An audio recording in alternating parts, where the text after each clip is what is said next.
What is up, everybody? Here we go. Let's get it. New intro song.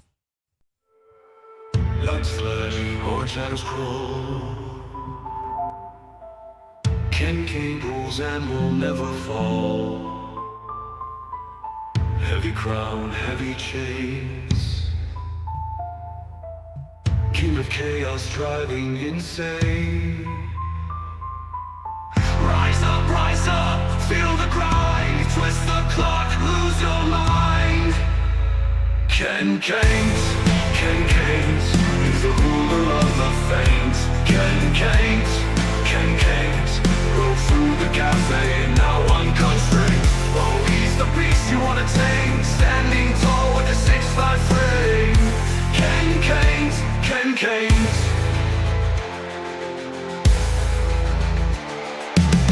Masked in smoke, crowned in flames.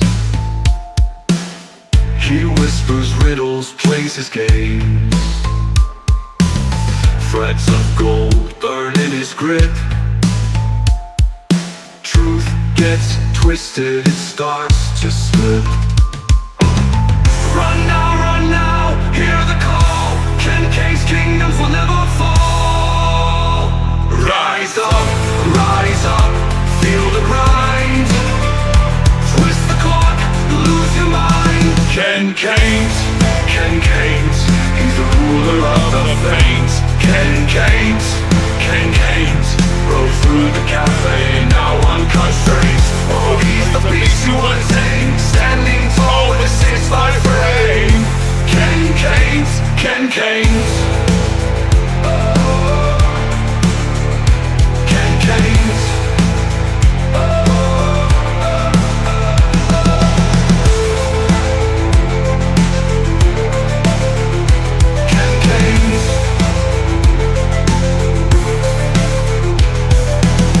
Masked in smoke, crowned in flames.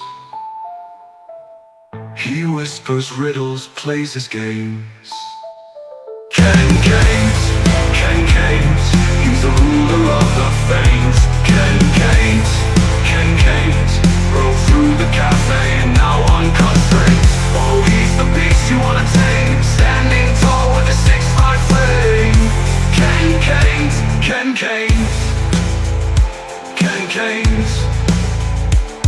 Caint. Ladies and gentlemen, good morning, good evening, good afternoon. How are we doing? Hope you're all doing well. Hope you're all doing amazing. Oh man, what a weekend it has been. And for some odd reason, it's telling me that my bit rate is not correct. I can't. Truly, I can't. God, the Boomer Report lives. Let me handle that really quick, guys. I do apologize. This is fucking dumb. Dumb. The Boomer Report shall always live. Trust me. All right. Let's see what happens. Anyways, hope you're all doing well. What a weekend it was, guys. What a weekend it was. We had a lot happen in the universe. Had a lot happen IRL-wise. Got a new setup. Got a new thing. Shout out Spook Monkey for, doing that for me. We got Ken, the founder of Locale Cafe, with the Spartan theme. And then we have the Spartan theme. Excellent connection out. Beautiful.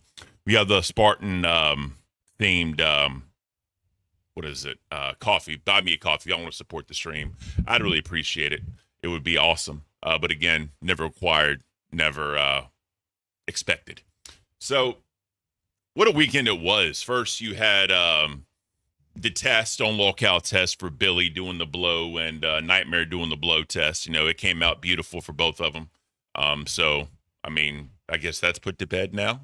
We still have the Gidgy N-word saga. So I don't know what's going on with that one. She had a full, complete on breakdown the other day, or Friday, I believe. But we'll get into that one also. But the most important thing, guys, is IRL news. There's a lot going on outside of the world that not a lot of people is talking about. It's some wild stuff if you think about it. It's one of those things. Let's go and get right into it, guys. So right now, there's a case going on in Florida. It's Florida versus Donna Anderson. So for those that don't know, Donna Anderson is being convicted right now. She is a woman, pretty rich, and she had a contract killer kill her former son-in-law over a custody dispute.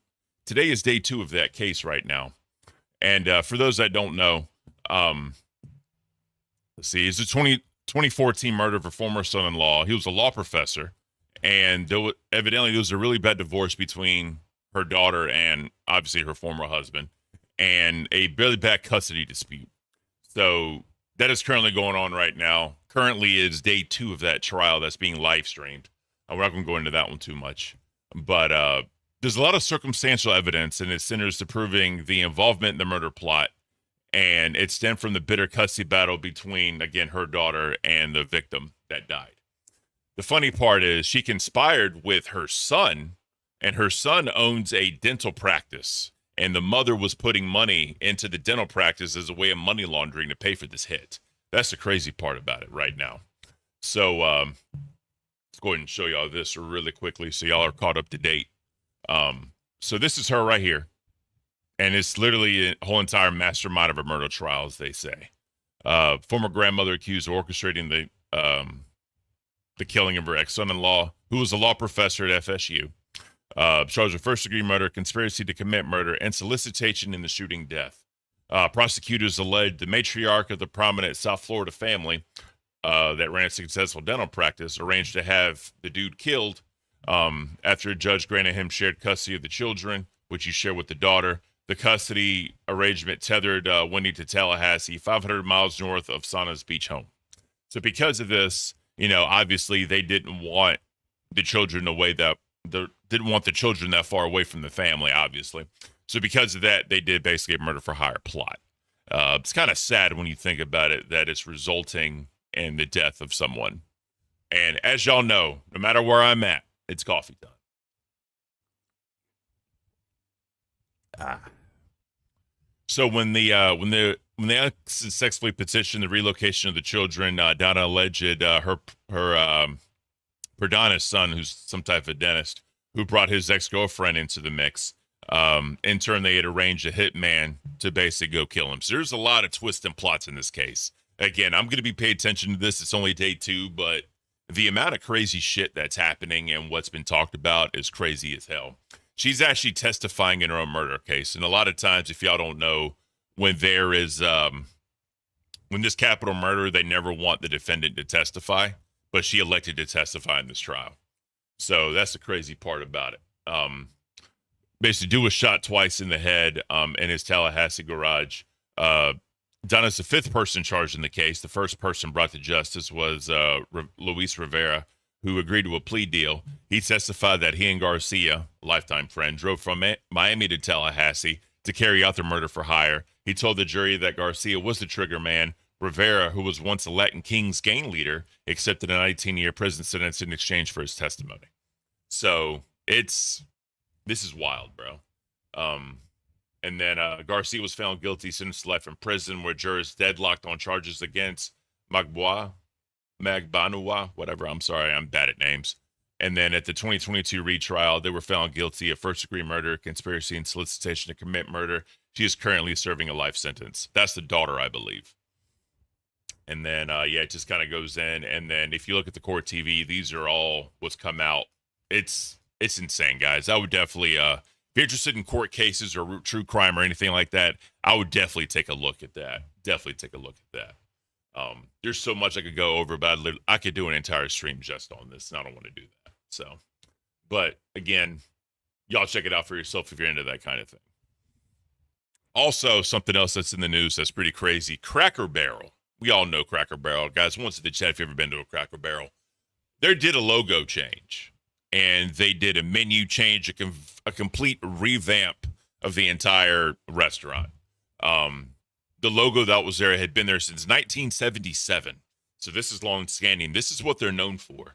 And apparently in the woke culture that we're in America, others have claimed that it has racist ties to the design, the interior, and the concept being an Old South restaurant.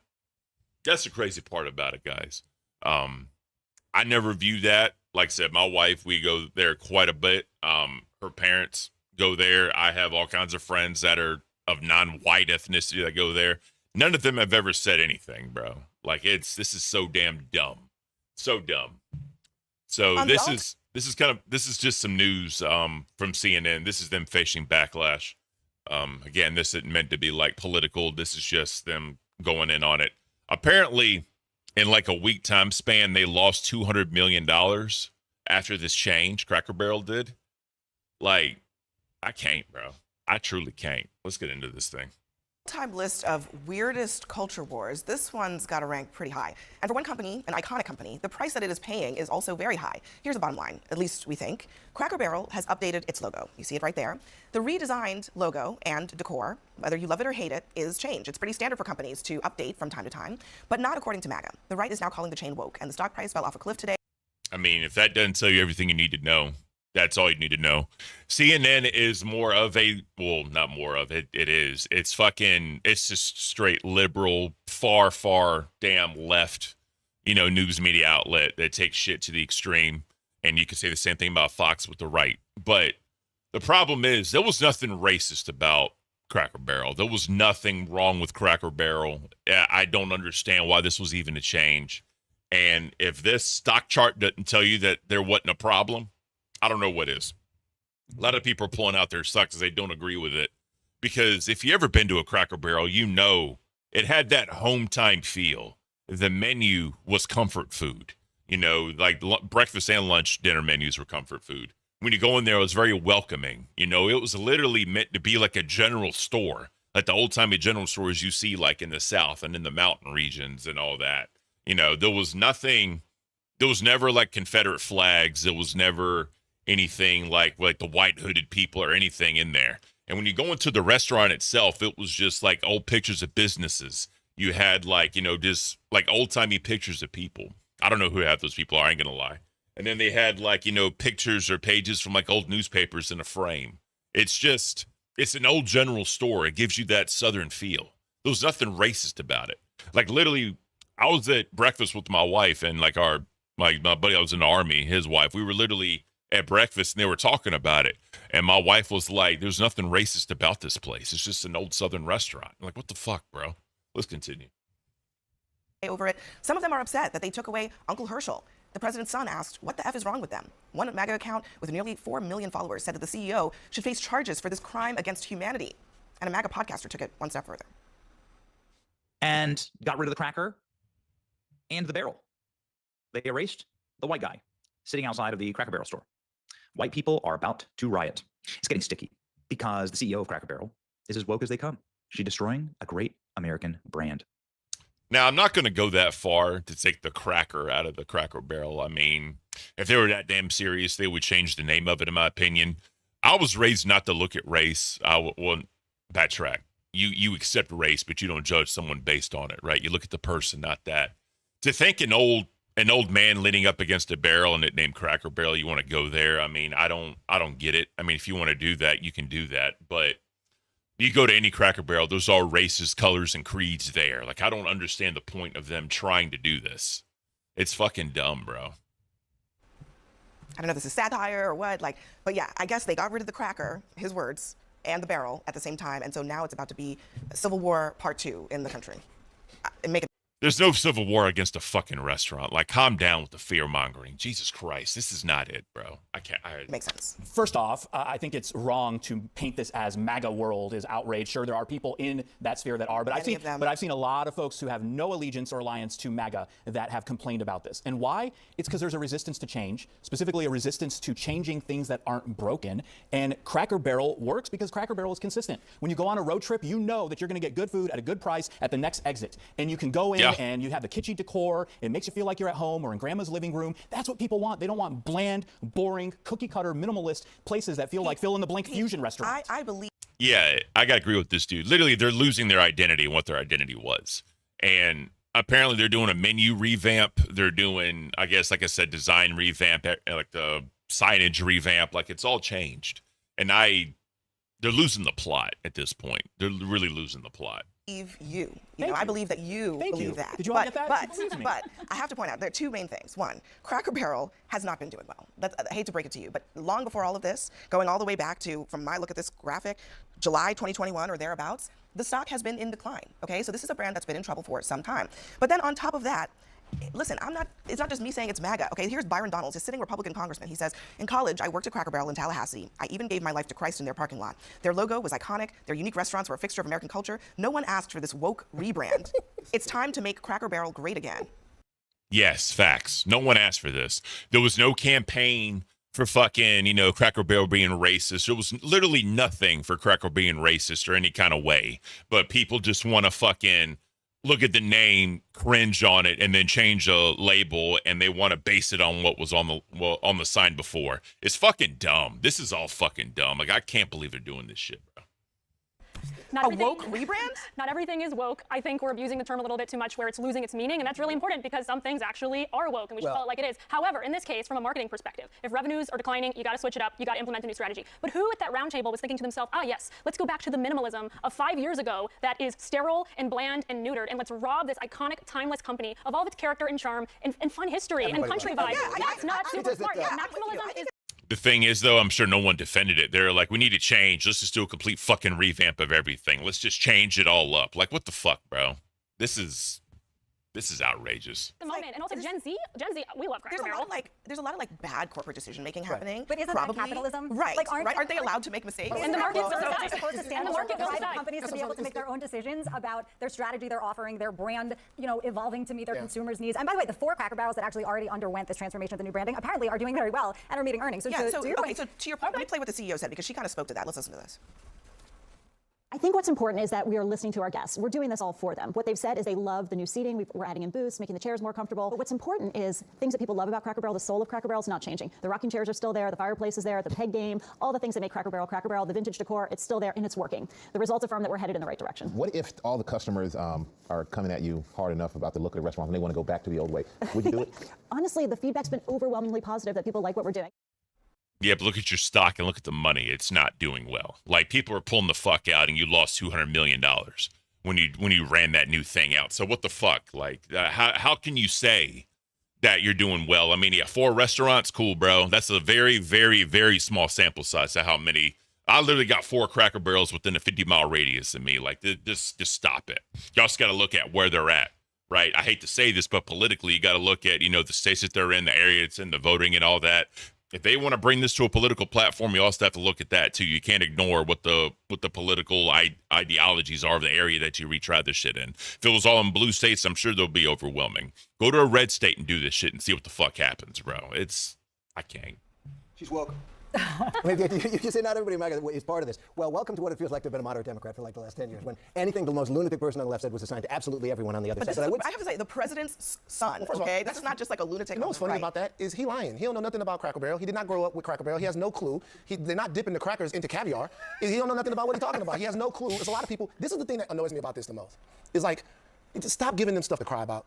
Like, I get it. Like, this whole thing, I understand that the want is to continue to move and all of this, but now we get to get stuck on another meaningless culture war when there's real stuff that's actually going on. On a serious note, and I'm sorry to have interrupted you, Terry, but on a serious note, the undercurrent of a lot of this is that this is a company that no longer has a policy of not hiring LGBTQ people, that has tried to create a workplace environment that is welcoming to all of its employees. And for that reason, people like right-wing activist Robbie Starbuck are saying that they are woke. There is an undercurrent that if you acknowledge the existence and perhaps the humanity of people who are LGBTQ.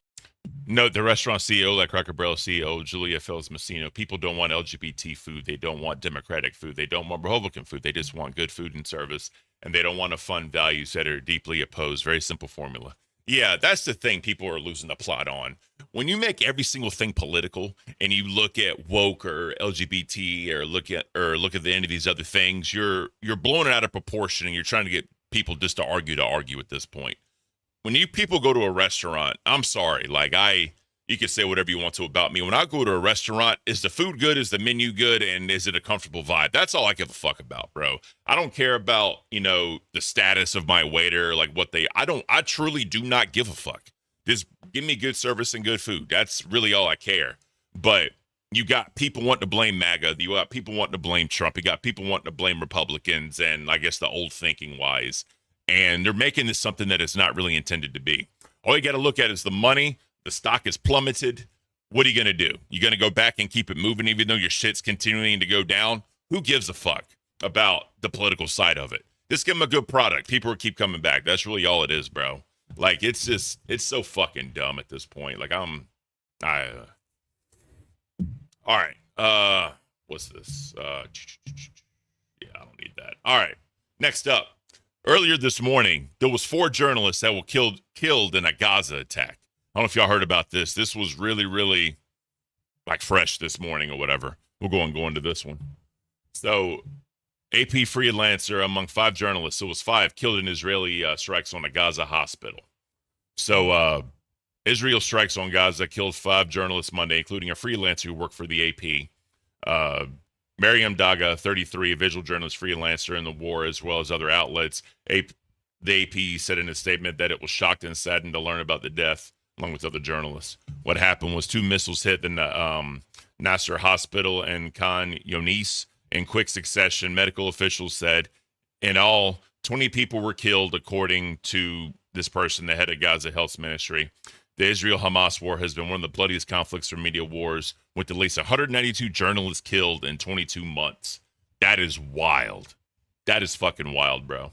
And the thing is, with journalism, a lot of these people, they just want to, give the news and give it straight, right? They don't, a lot of them, yeah, they do have like a political agenda when they do this. But normally journalists are off limits. You've seen, Anderson Cooper, during the Iraq war, Afghanistan war, go over there. You've seen many other journalists do that. I don't know if you've ever seen the A24 movie Civil War, but it follows journalists during an American Civil War, like part 2, and just everything that happened with them. And you had the 2 different sides that were fighting. Journalists are supposed to be a protected class because they're just there to report. You're not supposed to do that. But when you do these missile strikes, you do these bombings, and, you're just trying to kill as many people as you can. There are going to be civilian casualties. And as you can see, as I said here, 192 journalists in 22 months. This shit's sad, bro. It's just so damn sad. Like, you really don't want to see that, bro. But let's go ahead and check this out. It's a video on MSNBC about it. Breaking news out of Gaza. And this was 3 hours ago. Kind of tells a little bit more about it. Airstrike at a hospital has killed at least 19 people, including 4 journalists. That's according to Palestinian health officials. One of the journalists killed. So it was 4, and then it got lifted to 5. So I guess they found someone else dead in literally an hour. Was a freelancer who had been working for the Associated Press. Al Jazeera and Reuters have also confirmed their journalists and freelancers died in the strike. Israel's defense forces responded to the reports, announcing plans to conduct an initial inquiry as soon as possible. It adds, the IDF regrets any harm to uninvolved individuals and does not target journalists as such. The IDF acts to mitigate harm to uninvolved individuals as much as possible while maintaining the safety of IDF troops. When you do bombings and missile strikes and all this shit, bro, you don't fucking know who you're going to kill. You just see a target and you want to go at it. How many fucking times have we seen, like, the reports of, like, women and children and civilians killed? Again, with journalists now getting killed. People need to be more tactful at what they do and how they do these attacks. But a lot of times when you just don't give a fuck, you just want to attack places, then you just attack them. Like, I don't fucking get it, bro. I really, truly don't fucking get it. Jonathan, what more can you add to Yeah, so this is from Reuters just now, a few moments ago. It's a developing story. Things are still fluid, but Reuters also confirms that one of its journalists, a man named Hussam al-Masri, was killed in this strike, but adds this detail. There had been apparently an initial strike at the hospital there, at a hospital in Gaza. Journalists and rescue workers then responded to the scene to cover it, to help people, whatever, to check the damage, to see what's going on, and then a second strike came. So that's why these rescue workers and journalists were killed, because... That sounds very calculated. And from a military standpoint, I mean, that it is smart. You attack somewhere, see the people that go to assist damage and all that shit, then you strike again to kill even more people. From a military strategy, it makes sense. Like, that does make sense. But the problem is, in this type of war, when there's no Geneva Convention followed, when they're just killing just to kill, and they're all just trying to make a damn point, especially with Hamas being a terrorist organization and, Israel not giving a fuck, this is what's going to happen. Innocent people getting killed, people that just trying to do their jobs, trying to do their daily lives, that really have no say in anything. They're just there. They end up getting killed for what, bro? For you to prove a point? It's fucked up. They were responding to the hospital. Israel hit it again. That's according to Reuters, which said they had a live stream on the hospital that, of course, then went dark when the strike hit. So for more, let's now bring in NBC News international correspondent Molly Hunter, who joins us live from Jerusalem. Molly, what more can you tell us? Jonathan, Mika, you guys have laid it out really well. So it happened around 10 a.m. this morning. And for context, to give our audience a lay of the land, Nasser Hospital is the largest, the only functioning hospital in the South. And the part of Nasser Hospital that was hit, you guys, is really important. You can see it in the videos. It was a staircase. And the reason this staircase was targeted very clearly is that this is where journalists since the early days of the war have gathered to get Wi-Fi signal. We have seen videos they've posted on social media. Wow. So it was very strategic, and journalists have been known to go there. That's interesting. Because they're trying to get internet or trying to get Wi-Fi to do what they need to do, and as she just stated, it was the last remaining hospital in the southern region, so they knew exactly what the hell they were doing. How their intel was, I don't know. Did they know that there was going to be journalists there, possibly there? I don't know. But again, bro, it's just sad. The whole Israel-Gaza thing is just fucked up. All we want is peace. All we truly want is peace. We just want both sides to come to agreement so people stop dying over land and I'm not going to say pointless because it's depending on how you look at it. But all we need is peace, bro. Just stop. Just fucking stop. Our team, which used to work right close to that staircase, would share videos of them holding their phones to the sky, kind of huddled over laptops in the wee hours of the night. But journalists, since the beginning of this war, you guys, since they have been personally displaced, have flocked to hospitals to use resources like Wi-Fi, to use power, to use water. So this staircase, journalists were on the staircase this morning when it was struck around 10 a.m. And as Jonathan just laid out, minutes later, as first responders were racing up to that area, as other journalists in the area were going to cover the strike, another drone strike hit that same exact spot.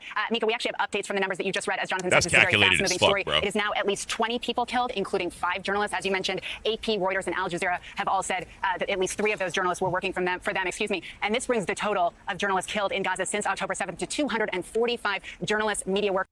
That is sad, bro. 245 damn people that are just trying to fucking report. And this brings the total of journalists killed in Gaza since October 7th to 245 journalists, media workers. These are our colleagues, our peers who have been killed in the last 22 months, guys. Donkey nuts. I think it's too far gone for it to just stop. I know, bro, but I'm just saying, like, it's when you're targeting non-military people, that's a problem. And that's all I'm saying, bro. Like, it's fucked up. Joe Mama, peace doesn't make money, though war makes money. War is a very money-driven thing. A lot of times, it's over land, it's over government, it's over, like counterattacking. Like with 9/11, when that happened, we went over there. Like I said, I was in Iraq for like 13 months. I'm not gonna say I understand it, but it just kind of is what it is. But when you look at how governments and spending and all that shit goes, it's all about money at the end of the day. And it's all about, taking resources from places. That way you can profit more off of it. That's the sad part. NBC's Molly Hunter live in Jerusalem. Thank you. And Mika, we should underscore a few things here. First of all, the IDF has blocked most outside journalists from getting into Gaza to cover this. So a lot of these are local journalists. That's an extraordinary number. 245 of our colleagues killed there, more so than many conflicts that have lasted much longer than this one. And the New York Times makes a good point over the weekend in sort of their coverage of the conflict here, that the ultra-Orthodox there in Israel, who might be compelled into military service. We know in Israel, you're supposed to do a tenure of a couple of years. The ultra-Orthodox have been accepted from that. That may change. There's a real anger there. There's a real outrage from that community. Yet they're also the ones who are driving a lot of Bibi Netanyahu's decisions because they make up a big part of his coalition. Without them, he wouldn't be able to govern. He'd probably be snap elections. He might lose. And there's real fear, as the Times pointed out, that Gaza, this has been a goal of this community for a while, to get Gaza, also the West Bank. And we're seeing more and more settler violence there as well. The whole situation, a real tinderbox. And again, we'll have more on this strike as news comes out, as it develops. But it seems like an unspeakable tragedy this morning, Mike. Yeah, that's just totally fucked up, guys. Like, you hate to hear that shit. Like, the way I am is, if you're in the military and you're fighting a war, you go up against other people. Obviously, like I said, when I was deployed, a lot of people were there was no uniform, so you didn't know. It was one of those, you wait till you're shot at, then you shoot back. It's just all fucked up. And this is what happens when people don't follow the Geneva Convention. This is what happens when it's just like, I'm going to say guerrilla warfare, because I don't know what other way to put it. But it's terrible. All right, so last up this morning, there's a man named Kilmar Abrigo Garcia. He's an illegal immigrant, or he came here, and he was basically convicted, charged, whatever, with human trafficking. He's originally from El Salvador, I believe. And so I'm just going to read a little bit of it. Abrego was offered deportation to Costa Rica if he pleads guilty to a court fine. If he pleads guilty to these human trafficking charges, he will be sent to Costa Rica. The Trump administration says it intends to deport the Salvadorian man to Uganda. So if he doesn't plead guilty, and he's going to be deported to Uganda because Uganda said that they would accept him in there. The problem with that is he's not from Uganda. He doesn't know the language. He literally just dropped off in a foreign land. Just, all right, bro, figure it out. Like, that's the fucked up part, in my opinion, about it. The U.S. says he's a dangerous criminal Defense lawyers say he's a target of vindictive prosecution. So this is one of those where you're looking at what the immigration policies are, and they're broken in this country. They're fucked up to hell. And this is the immigration system being exploited, in my opinion, that you're sending someone to a country they're not from, that don't know the language, don't know nothing about it. Literally, he's just going to walk out of a plane and say, all right, bro, have fun. And, I don't know what the Spanish-speaking population is in Uganda. I'm assuming it's minimal to zero. And, yeah, it's sad, bro. So, just to break this down a little bit, he's from El Salvador, facing human smuggling charges in the U.S. after being wrongfully deported to El Salvador in March of 2025 by the Trump administration. So since he was sent to the wrong place, he was sent back here. He had to turn himself in. He turned himself in this morning. We're going to get into a little bit of that. And then the Supreme Court later ordered the administration to facilitate his return from El Salvador. After his return in June, he was arrested and charged. A judge questioned the government's case. Despite being released on parole on the 22nd, he was detained again by ICE today. And then he's facing an attempt to deport him to Uganda and a coercive plea offered to deport him to Costa Rica instead, which his lawyers call vindictive prosecution. So we're going to get in a little bit of that, so you guys are kind of in there. This is the Maryland governor, because he was in Baltimore today, and that's where he put himself in. So this is the governor of Maryland talking about it. I want to ask you, you brought up immigration. One of the residents of your state, Kilmar Abrego Garcia, was just released from pretrial detention on Friday. But the Trump administration instructed him to report to ICE within 72 hours for deportation to Uganda. He's originally from El Salvador. He was mistakenly deported to that prison in El Salvador and then returned to the U.S.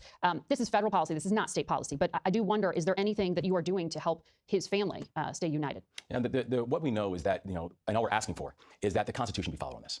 The Constitution is very clear about how we deal with these types of issues. And when we look at what's happened in this situation, it's the president manipulating the fact that we have a very broken immigration system inside this country. But instead of actually... So David said as of 2024, there are estimated 11,000 Spanish speakers in Uganda. The vast majority of them are Cubans. Well, there you go. I didn't know that. Thank you. But still, though, it's an unknown country, unknown land. Sometimes when you look at Hispanics, how they are with each other, some Hispanic countries do not like each other, right? It just is what it is. My wife told me that. But let's continue this video to see what the governor says. Doing the work that requires to fix it, actually working in Congress to come up with a comprehensive immigration bill. The president is working to exploit the brokenness. And I am very clear that there is no higher priority for me than public safety. You want him to face a day in court, in other words? Absolutely. I want due process. I just simply want a court and a judge to decide what is going to be the future fate of this case and all cases like this, and not simply the President of the United States or the Secretary of Homeland Security, who's trying to be judge, juror, prosecutor, and executioner inside this case. I believe in the Constitution, and I believe that that's what we should follow for this case. Yeah, that's the big thing, right? Everyone wants to follow the Constitution when it comes to certain things, but a lot of people look away from the Constitution if it doesn't go for their agenda. And that's the fucked up part, right? Is a lot of times there is no law there, so they don't know how to do it. So that's when you need to go through the court system, allow them their day in court, and then you basically use past cases as law when looking at future cases that are of the same elements, right? So I don't know what's going to happen. He's currently in ICE custody. He turned himself in. So this is basically him being notified about possible going to Uganda. This is MSNBC. This was last night. Deportation fight is entering a new phase tonight, with the Trump administration now saying a man at the center of its immigration crackdown could be sent to Uganda. Gary Grumbach is joining us now. And Gary, it feels like tomorrow might be a pivotal day in this case, right? Hallie, Kilmar Abrego Garcia has to make a critical decision tomorrow that could decide his future. Abrego was reunited with his family in Maryland this weekend. Damn, he talks fast. Let me slow that down. My bad, guys. After being released, critical decision tomorrow that could decide his future. Abrego was reunited with his family in Maryland this weekend after being released from federal custody on Friday. He has become the face of the Trump administration's crackdown on immigration after he was mistakenly deported to El Salvador in March. Tomorrow morning, he must check in with immigration officials in Baltimore, where it's possible he will be taken into ICE custody. He and his attorneys are being given two options by the Trump administration. Abrego could plead guilty to federal smuggling charges and then be deported to Costa Rica, who has said they will accept him as a refugee, or he could avoid a plea and be deported to Uganda as early as Wednesday, a country that has agreed to take in deported migrants as long as they don't have criminal records. The government wants an answer from Abrego's team on this by tomorrow morning. Hallie? Yep, so there it is. Uganda's going to take him with no criminal record because he's not going to plea and accept it. So, I mean, we'll see what happens, man. Like, it's fucked up. It's real fucked up how you look at it.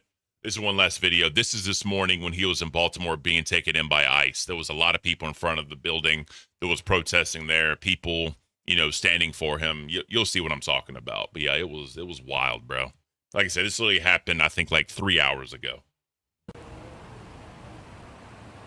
Yeah, so we watched as Kilmar Abrego Garcia walked through those doors of the ICE building just about around 7:30, and then probably about a half hour to 45 minutes later, his attorney came right back out here where you see this crowd, addressed the crowd, and told the crowd that Kilmar Abrego Garcia had been taken into ICE custody. Now, his attorney says that they were told that this was just an interview here at the ICE Baltimore office. He says when officers took him into custody, that they tried to ask why, they tried to ask what detention center he would be going to. They did not get any answers to those questions. So at this point, his attorney says that they are filing a lawsuit demanding that Kilmar Abrego Garcia not be put on any flight to any country until he has a trial. Now, so you hear that? It was supposed to be an interview. It wasn't supposed to be a detaining. So apparently he still is being detained because they don't know what to do with him at that point. He did turn himself in and they knew what was up, but it seems like it was under false pretenses almost. That's the sad fucking part about this shit, man. Spokesperson with Casa also addressed the crowd and told us that his wife, Kilmar Abrego Garcia's wife, as ICE officers were taking him into custody, told them, looked them in the eye and told them, remember this moment when you go home to your kids, you've once again kidnapped my husband. Now, the mood out here is somber at this point. We just watched as people out here took a knee. Everybody knelt down and put their fist in the air, pledging to continue to fight for Kilmar Abrego Garcia. Again, you can still see people are out here gathered with their signs. We could hear people sighing and grunting and screaming and upset as that announcement was made that Kilmar Abrego Garcia was taken back into ICE custody. So right now, people are just kind of standing by, watching and waiting, trying to see what the next step will be. There was a lot more people than this, by the way, when I was looking at it. So there was a live stream. It was like, I think 2 or 3 hours long of just the protesting and people giving speeches. His attorney came out. Is not a criminal attorney. This is more or less an immigration attorney. He came out and he was talking about it. We could go into that, but that would be a very long stream. I don't want to do that, but yeah, like I said, this just happened this morning. If you guys want to keep up with it, obviously you feel free to. I probably will, and kind of let y'all know what happens. But yeah, this is fucking wild, bro. We will be standing by as well, and we'll be bringing you updates as we learn more about this developing story. But for now, reporting live, I'm Brianna Ross. Now back to you all. Brianna, while we have you, if you could you explain to the viewers the difference between being taken into custody and being arrested, or if in this moment they're synonymous? Well, I think at this point, we're still trying to learn more ourselves about what exactly this means for Kilmar Abrego Garcia. We know that the Trump administration has been threatening to deport him to Uganda, and so that was something that was always looming over this ICE Baltimore visit here this morning. As I reported this morning, the folks with T-Berry, so he has not been convicted of anything. This is basically, he's not like on trial at the moment because they don't know how to try him, and they basically have 2 different countries that they can send him to.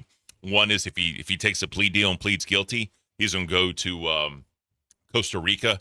If he doesn't plead guilty and he doesn't go to trial, they're going to send him to Uganda. This is basically kind of where they're at this point. They have no idea what to do because this is, I guess, never happened before.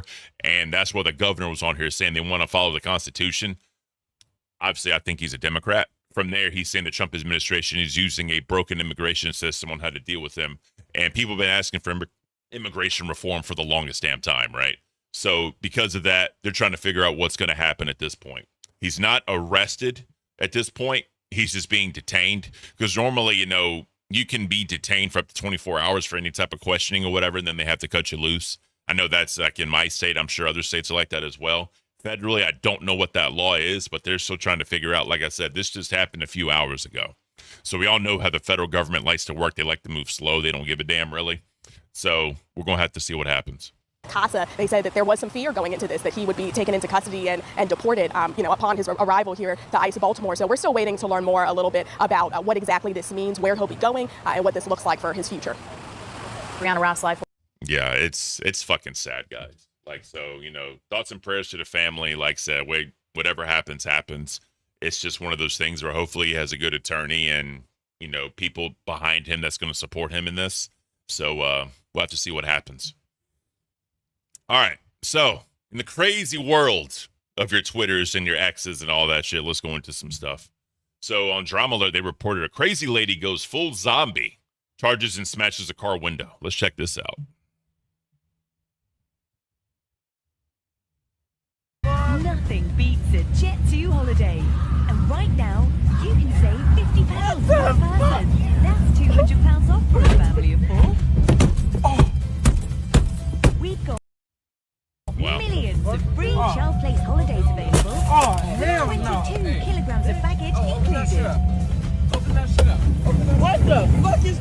crazy ass. But now, with Jet2 Holidays. Package holidays. Fuck is you doing? International protected. Fuck is you doing? The fuck happened, bro? What the fuck happened? What the fuck is that? Hey, pull over. Pull over. Hey, pull over. What the fuck? Hey, get the hey, pull the fuck over. Well,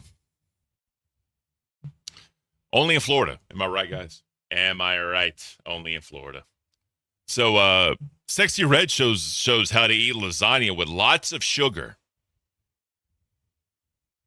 I know normally with like whenever you make, tomato sauces and marinara sauces and all that shit, you add sugar to it, right? But when they say lots of sugar, that's kind of scary. Let's see what they're talking about.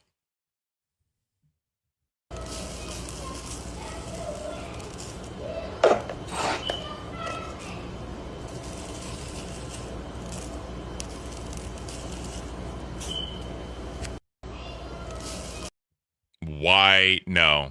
That's no. What the actual fuck is that, bro? That's fucking disgusting. That is fucking disgusting.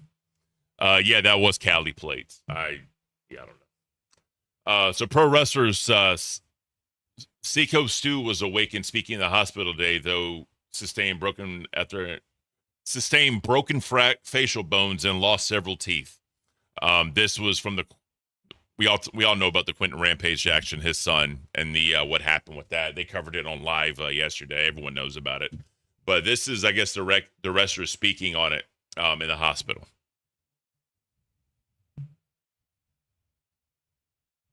Oh, never mind. I don't want to have the video, so I guess he's just talking about it and stuff. Rampage Jackson allegedly attacks professional wrestling during a live stream. This is kind of what happened on Kick. We'll watch this. He's not a fucking worker, bro. Calm down. Yeah, what the fuck was that? You're good. What the fuck was that? You don't sell it? No, he's not a fucking worker, bro. What the fuck was that? Hold on. I don't play that shit, bro. No, I will fuck him we're up, good. bro. I know you will. No. We're good. I will fuck him up, bro.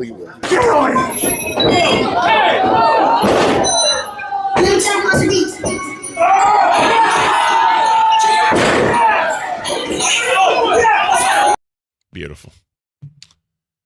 Yeah, yeah. So I know Billy the Fridge yesterday on live was talking about, was it a work? It was one of those where, like, because you gotta trust who you're performing with, right? And, you see the camera, blah, blah, whatever. But yeah, his hands were down and my man just went at him, bro. So I don't know. So Mr. Beast evidently offered support for it. I read he was a veteran that used wrestling as an outlet to get over PTSD. If his kid is a fan or I can help with the hospital bills, I'll help, right? So Mr. Beast is coming out saying he'll help out. So that's good. I'm glad he's willing to do that shit, man. Because, obviously, Mr. Beast saying he's going to help. He's the #1 YouTuber right now, or has been for a while. So that's always, you're glad to hear that. It's a shitty situation, but at least a prominent person's coming out willing to help out. So it's, it is what it is. A man was stopped by, this one, Fear the Buck. A man was stopped by gas during a police chase in California and still managed to escape. On Long Beach now, making another westbound turn here, finding another gas station. Might be the same one. He must be low on gas. Driver stepping out of the vehicle. And he's going to drop it right here. He's going to get gas. My man's literally getting gas during a high-speed chase. Bruh. What the fuck?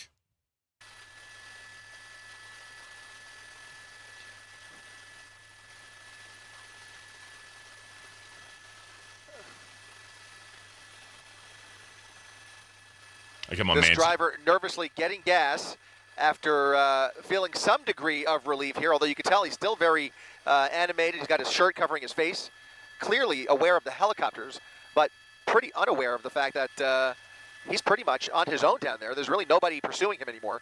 All of the law enforcement has pulled off. LAPD has abandoned this pursuit. California Highway Patrol has sent their helicopter off to other assignments. So it looks like he is really just, Bruh, that is hilarious. And then he continues, looks like. Just dropping the drop. This is Wild scene here as he just drops the pump and continues on after a quick splash of gas. Now back on the run here, but there's nobody behind him as he continues to drive like a maniac through here. And now getting back onto Long Beach Boulevard. There's CHP now, just about 1 block behind him with lights and sirens blaring and come out the. Bruh, how the hell they just...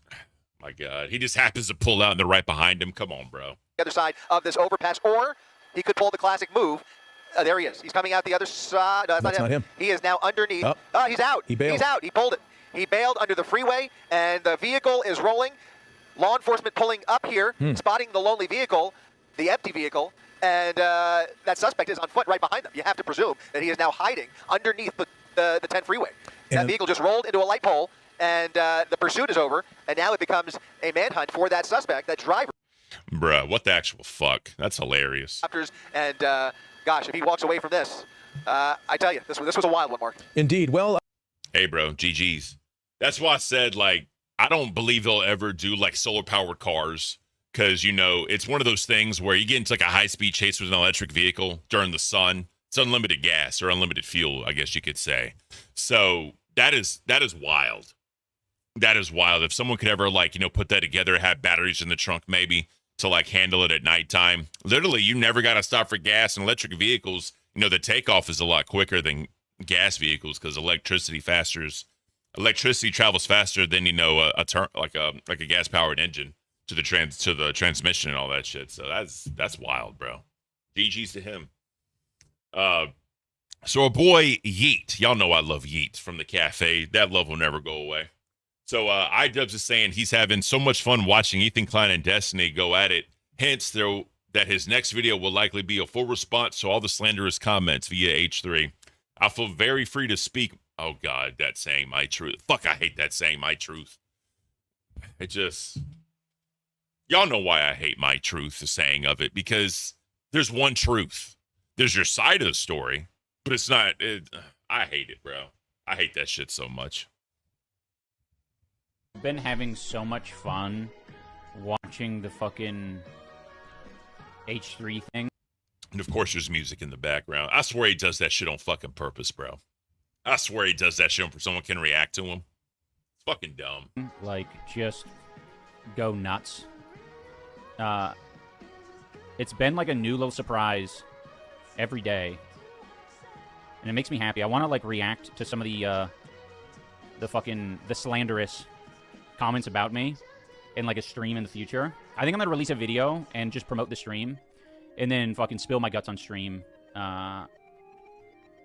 Once we're in September. Be careful, bro. Yeah. No, there's nothing to be careful about now. I'm like, I feel very free to.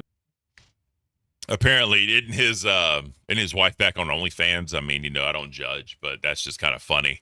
And then they got rid of their whole Creator Clash thing. I know Keem at one point reached out about buying the Creator Clash brand. I don't know whatever came of that, but they're saying it's just the game music. All right, but you know. I swear, bro, every time I look at an iDubbbz clip, there's always some type of music on there because he don't want people to react to it because they're scared. Like, I can't with this motherfucker, bro. I truly can't. To speak my truth. There's one truth, bro. It's your side of the story, but there's one truth. Like, God, that shit pisses me off, bro. Yeah, I agree, Bri.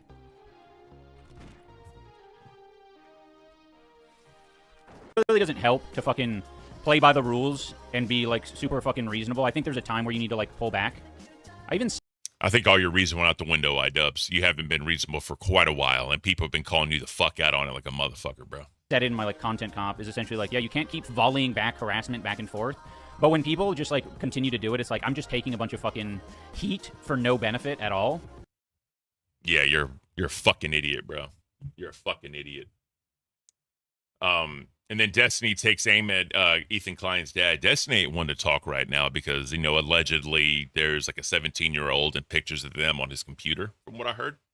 I know my boy Plex on The Lasting Opinion is going to be talking about that, or he already has talked about it. By the way, we did the reunion show Friday.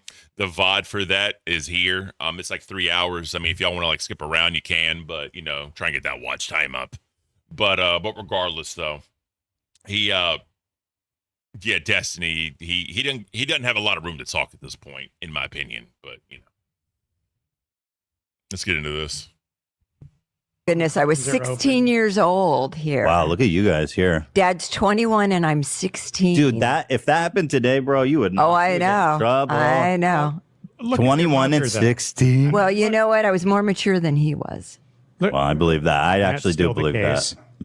But look at her. I mean, she San looks Francisco. like she just came off the cover of Dude, 21 and 16. Were you guys having none of your business? What? Let's fucking go. Did you guys, Not feel the till deal? she was 18. Yeah. Not till Of she was course. 18. We were in love. Fucking. Yeah, 16 and 21. I mean, I know consent in some states is 16, so technically it's not breaking the law. Morally, is it wrong? Yeah. But, like I said, when I was 27 when I met my wife, and she had just turned 21 years old when we met. And I felt a little weird. I'm like, damn, 6, that's crazy. No, that's not, that's Ethan Klein's parents. That's not Destiny's mom. Destiny is pointing out a clip, and he put it in here saying Ethan finds out his dad was almost a PDF. So that's kind of what this whole thing was, is Ethan's talking to his parents. Dad was 21, mom was 16. That's what Destiny's trying to point out.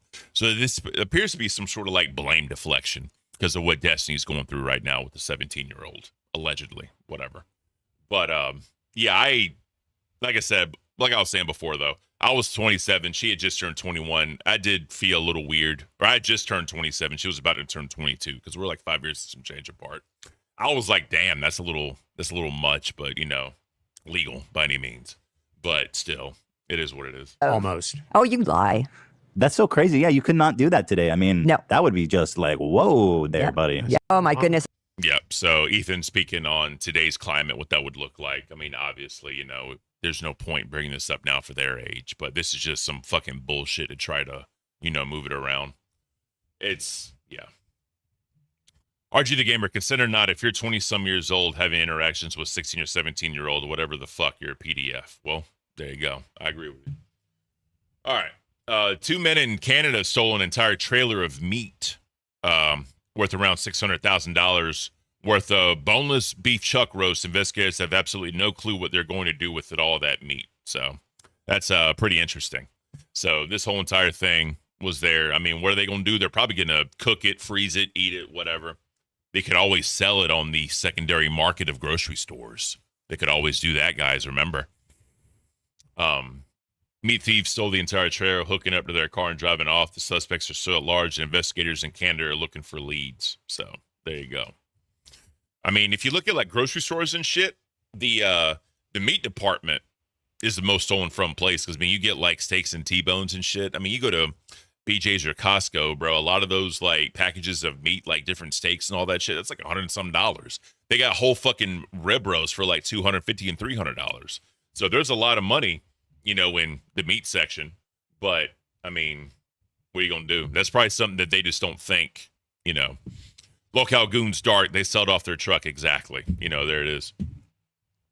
All right, and then the last one we got, an alleged crypto scammer in South Korea accused of stealing $13 million was caught after 5 years on the run. He only got caught because he tossed a cigarette butt on the ground and police stopped him for littering. So that's the thing people don't realize, man. Like, if you're being investigated or whatever, and when you put your trash out to the curb, they can go through it to get DNA. If they follow you and you throw something away, they can get your fingerprints. Cigarette butt, you're littering, they can stop you for that. A lot of times it's like, traffic stops, like you have like a broken taillight or your registration's out, and then it becomes a whole lot more of a thing. A lot of times that's what happens. They don't bust people doing the big crime. They find them for something dumb. They know there's a warrant out for their arrest and they're evading police, but it is what it is. But yeah, people need to realize that shit. Just because it's your trash just on the side of the curb or you throw something away in a public trash can, they can go and pick that shit right back up, get your fingerprints, get your DNA, get all that shit. So, I mean, people need to realize that shit, man. It's not all cut and dry. So, as y'all know, I didn't stream Friday because, I had to go be a good son. This weekend, me and my wife celebrated our anniversary, so I didn't stream for like 3 days. But, I'm going to get back into it. There's going to be a regular schedule going and all that. But Friday evening, I did the show with the boys, the after show reunion. It was a great time. We had a lot of fun. We did a paying our respects to King Cobra's, father and all that, because that was just fucking sad. Obviously, I'm not a parent. I want to be a parent, but, like I said before, it's never intended for a parent to bury their child. That's not natural. That's not the natural way of doing things. And it's just fucked up, right? And you saw his dad's video was so fucking heartbreaking. It was so damn sad, bro. Neon, I see you in chat. It was a great show. It was a great time, and I look forward to, working with them in the future, doing some stuff. Because the chemistry was there instantly. Obviously, I went down the path of the LCU and, they kept going down their path, rebranded the channel to The Lasting Opinion and all that stuff. But yeah, it was fun. It was a great time. But there's one clip in here I wanted to pay attention to. And that's, the whole thing of Rastoff saying I stole the rewind idea, and basically After Show was doing rewind before there was even a fucking rewind. And, it's one of those things where if you don't know what you're talking about, don't fucking say anything. You know what I mean? Because, when I was on Cafe and I was doing the Remind, people were saying I was stealing ideas and I was doing all that other shit. No, bro. We were the original ones. We definitely were the original ones. But let's get into this clip real quick. Oh, shit. He privated it. I forgot. Well, let me go to my channel and pull that up because it was funny. Yeah, because basically the agreement we had, Plex privated the video and I would have the VOD, and then Plex would upload sections of it for being a more digestible content, like in VODs or whatever. Let me go and see if he did any of that quite yet, because I don't know if he did. He did not. All right, let me go to my channel. Sorry about that, guys. I didn't even think about him privating that. Let's get into this thing really quickly, really quickly.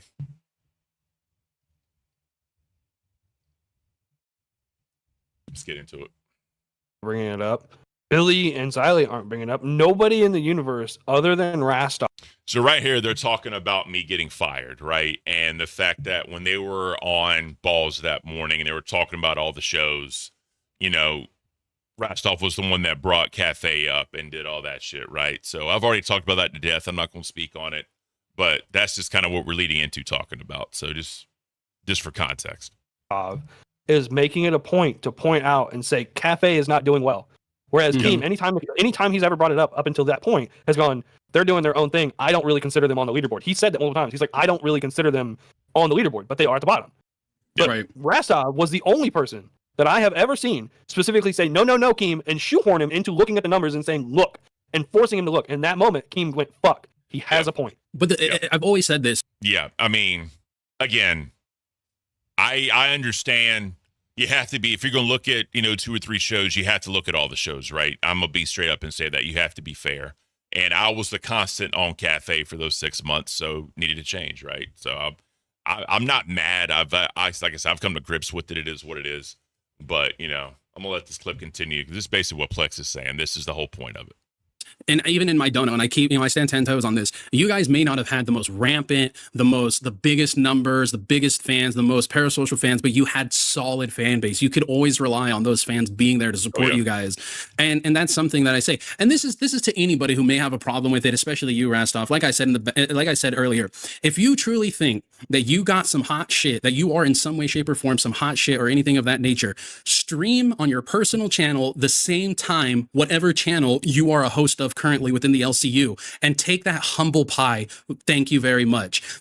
Yeah, so it's one of those where, a lot of people think Rastoff has a big head. Rastoff's the number 2 in charge or whatever. And what Plex is basically saying, you have to understand that you're not who you think you are. You're not as good as you think you are. So go on your own personal channel, I guess, during Balls or during whatever show, Rewind, because you're kind of the de facto third host of Rewind, whatever, right? Go on your own personal channel and stream at the same time and see how many viewers you get.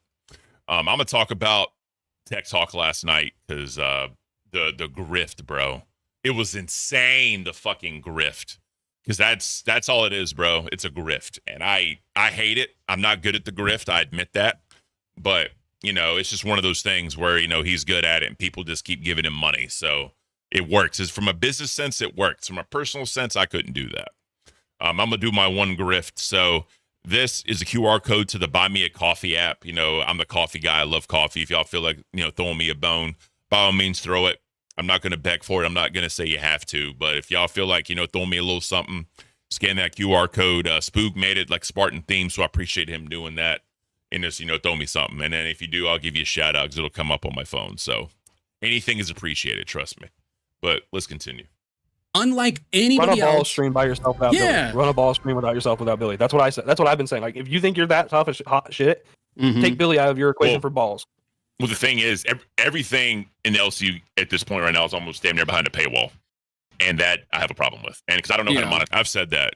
I'm not a fan of the paywall. Everything seems to just be behind a fucking paywall, and I'm not a fan of that. Size like that, I don't like putting shit. And I had to do it to try to compete, but. It's every time I hear we got to get this gold, guys. I cringe. I literally cringe because it's fucked up. Real quick though, I want to shout out. Hold on. Real quick, JJ James for the 199. Thank you, brother. Appreciate you for the donut. Thank you. Thank you so much. Go ahead, Zev.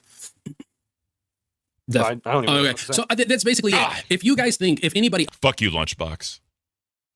Getting grifting, the world is ending. Oh man. Can pin Sunshinery's link to your coffee.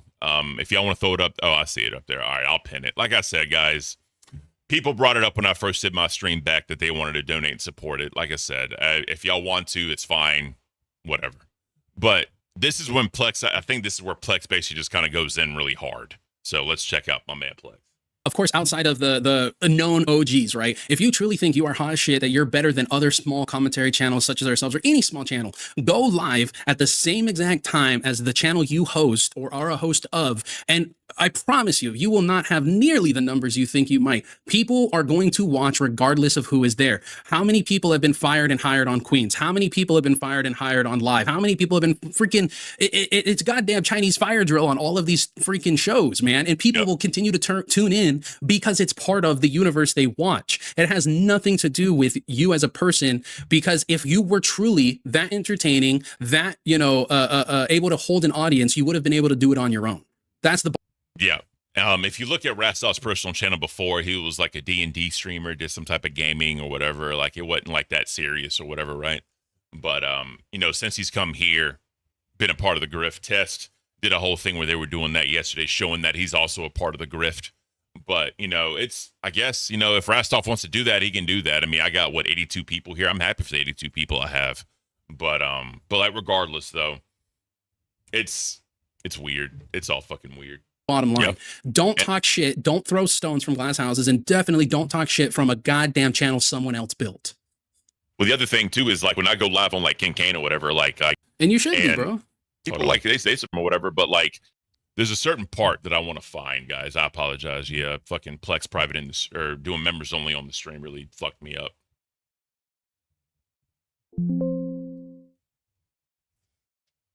All right, here we go. This is the part.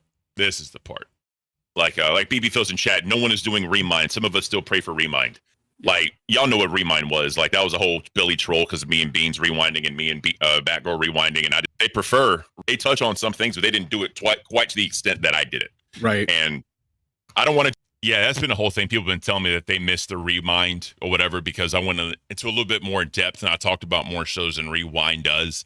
Obviously, that's not there anymore. So, I mean, what people, last opinion, who's the drunken beardless man in the upper corner? I'll change it back to open. Appreciate you, Plex.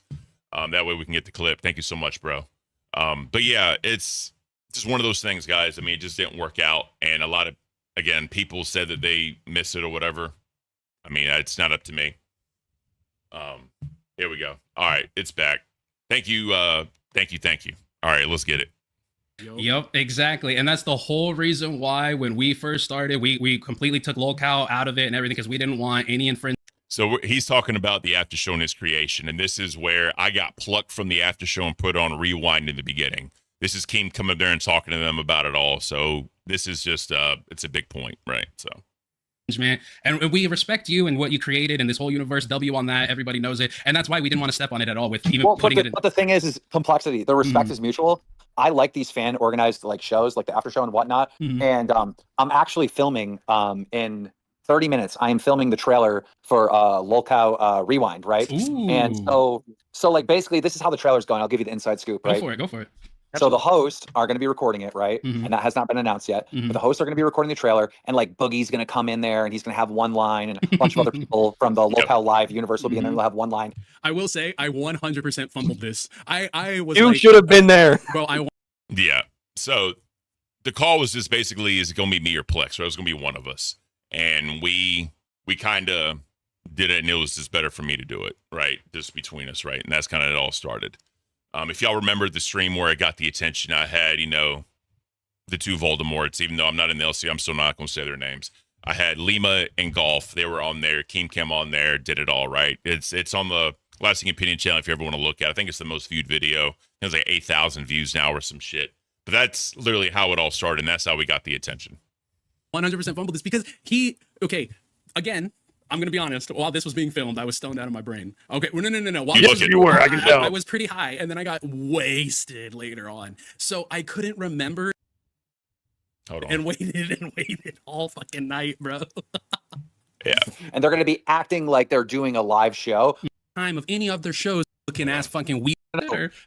No, we're filming live in like 30 minutes. So you're going to have to be available in the Discord to be thrown into a room to Just hit me. do the little... Get any of the mods to DM or anything. Yeah, so the whole thing was, at the end of it, Plex was to come up on camera saying, "Damn, you stole my idea." And it just didn't happen. But, it's, and then Richie, he made the after show. Richie did make that. It was just a meme on us or whatever, but it was never no ill will or ill intent, right? So let's continue. I got you. Yeah, hit up Ken. He'll tell you. But right. like the thing, Ken, here's the thing, right? Even Even though I am doing a show similar, it's because I had to. But I'll always support this show. We'll always actively support the after show.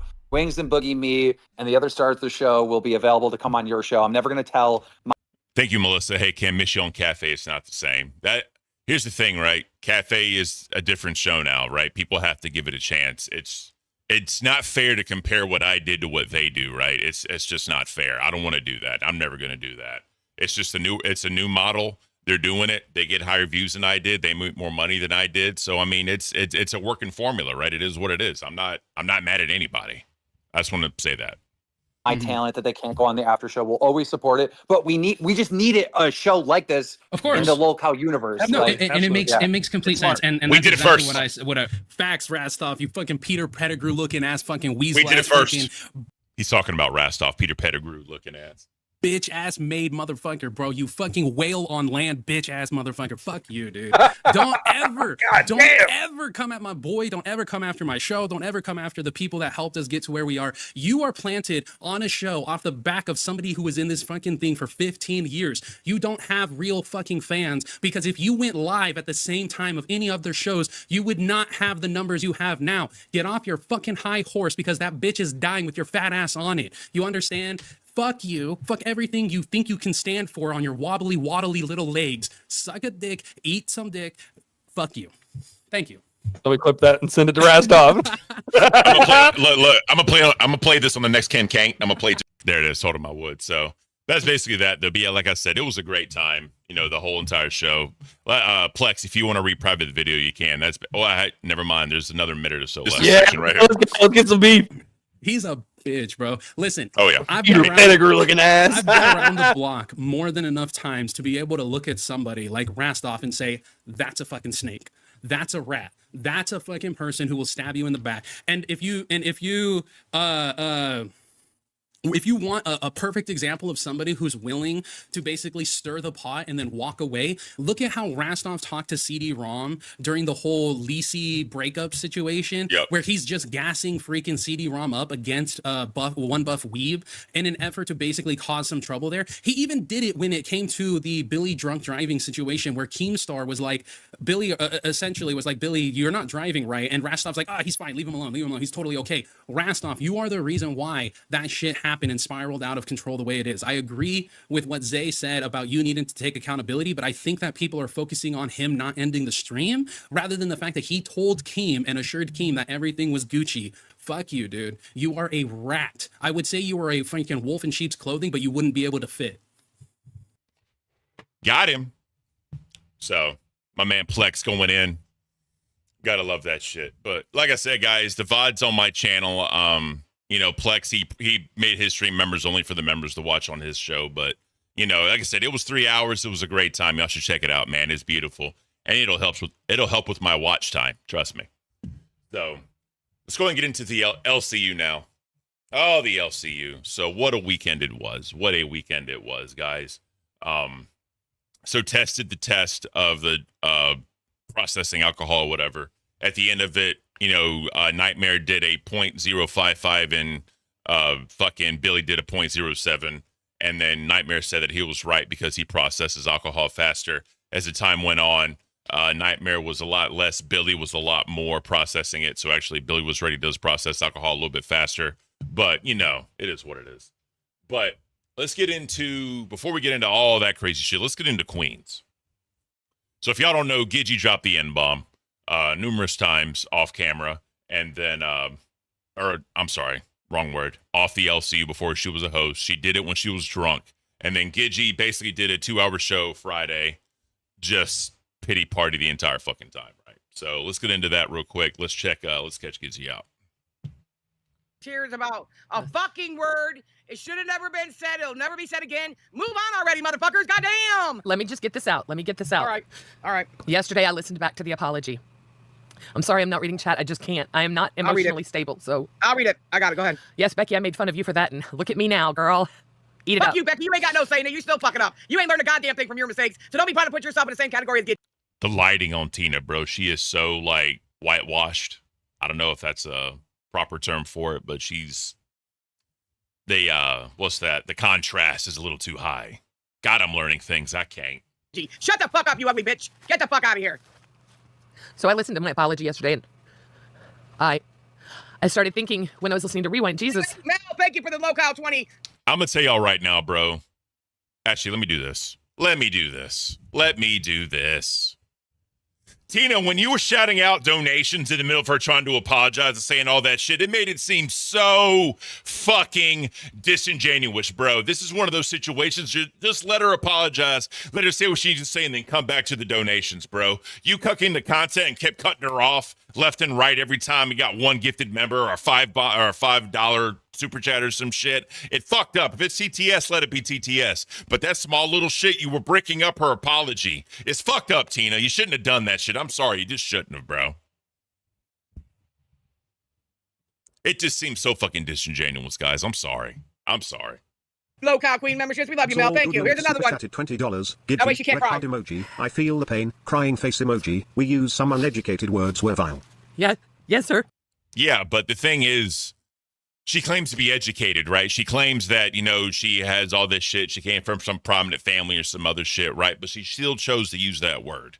You know, it's kind of like my grandfather used to say, if you use words like that or cuss words like that, you show that you're uneducated. You can't think of a better word. When Gidgy used it on the clip that they played, bro, she was going in. She was doing a lot of adjectives to lead up to that word. She also said ignorant, right? And white lady or not white lady, you know what the word means. You know what it implies. You can't just, you know, say like, hey, they weren't black. I used the word. It's not racist. That's not what it is. It implies certain things. Just like I said before, when people say that words don't have power, bro, go up to someone around a bunch of kids or with parents and shit and just keep calling them a PDF file and see if words have power. You know, go on an airplane and say, yeah, it'd be funny if this shit went down because of a bomb or some shit. Bro, words have power, right? You can say it doesn't, but they do. So let's calm the fuck down real quick. Let's continue. So what I did yesterday was try and make excuses. And what I realized is I made it all about me and that I said a word and it was just a word. Wait, we got another we got 5 locale Queens membership. Why are you interrupting over a 5 bomb, bro? What is it? The Soul Gooner? Okay. Who? Hey, I like that name. I'll goon you. That's 5 locale. That's so good. He's really good. He's a nice guy. Okay, so listen, let's stop the fucking tears, all right? The waterworks have been going for too long. I fucked up. There is no excuse. None. But what I didn't do is take accountability. Okay, who are you taking accountability to? For everyone that is affected by that word. Oh, wait, we got 5. We got a what? Oh, there's Michael. Michael, please help me. Keep donating so you can't cry, you guys. Yeah, this is where it seems like it's all about the grift. Like, you can say what you want about Gidgy being a heartfelt apology, saying that she meant these words and that or she's just trying to save face online. But when you keep interrupting for the smallest little like donation or gifted membership, you're cutting it off. It makes it seem like a grift. Just a little too much. Just pay attention. Understand what's at stake. Understand what's being said, and understand you can wait. There's a little thing you can do to chat to see fan funding. You can wait and do all that shit after the fact, bro. You don't have to just keep calling it the fuck out every single time someone sends a gifted membership or sends some type of super chat, right? Let's just calm the fuck down. I'm sorry. Keep doing it. We already got 25 low-cost membership. Keep donating. I won't have to see her. Gidgy, are you okay? No, she's not. Richie Dubs, this is like the only time Tina dresses donos ever, too. Exactly. Funny. Got a breakdown. Sorry, please. Okay, let me get through this. Please let me get through. We were doing this on the phone call earlier, and we said you don't like. I'm sorry. I know. I don't want to. I didn't think I would. I tried to put makeup on, and I couldn't because my face was so puffy. And I am a fucking idiot, racist. I have used jokes with racial connotations. I've used words to negatively talk about. So she admits here she's racist. Big ups to her. Not a lot of people are willing to do that. I got to give her credit. She's willing to admit she's racist. Cool. GG's. But you still need to be better. Doesn't give you a pass, but at least you had the balls or whatever you want, whatever the woman form of balls, I guess you had the ovaries to call yourself. I don't fucking know, guys. But regardless, she had the fortitude to call herself a racist. So, I'll give her that. At least she owns it. People, and that makes me a racist, and I've tried to spend my whole life pretending that I'm some above person, that I would never do that. I have a mix of different. Anyway, it doesn't matter. I can't understand what she's saying. It sounds like you said what I'm saying is because I thought that the word means no, it wasn't. Have you been talking to ChatGPT again? Yes. Look, listen, no, I've got it. I'll share it. I don't mind. I'll share it. I don't care.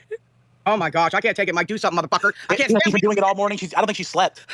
Well, then get up here and go to bed, and you won't be a racist when you wake up tomorrow. You weren't a racist when you went to bed. Shut the fuck up about this goddamn racist. The funny part about this is that the entire episode, Tina calls her a racist. I don't know if it's just satire, just talking shit. But yeah, there was a lot of flip-flopping. Just saying. Fucking shit, I'm done hearing it. She called me and Keem at 6:30 this morning, which had to be 5:30 her time. She was up on the Aussie, and I left because I couldn't take it. I'm sorry. I left.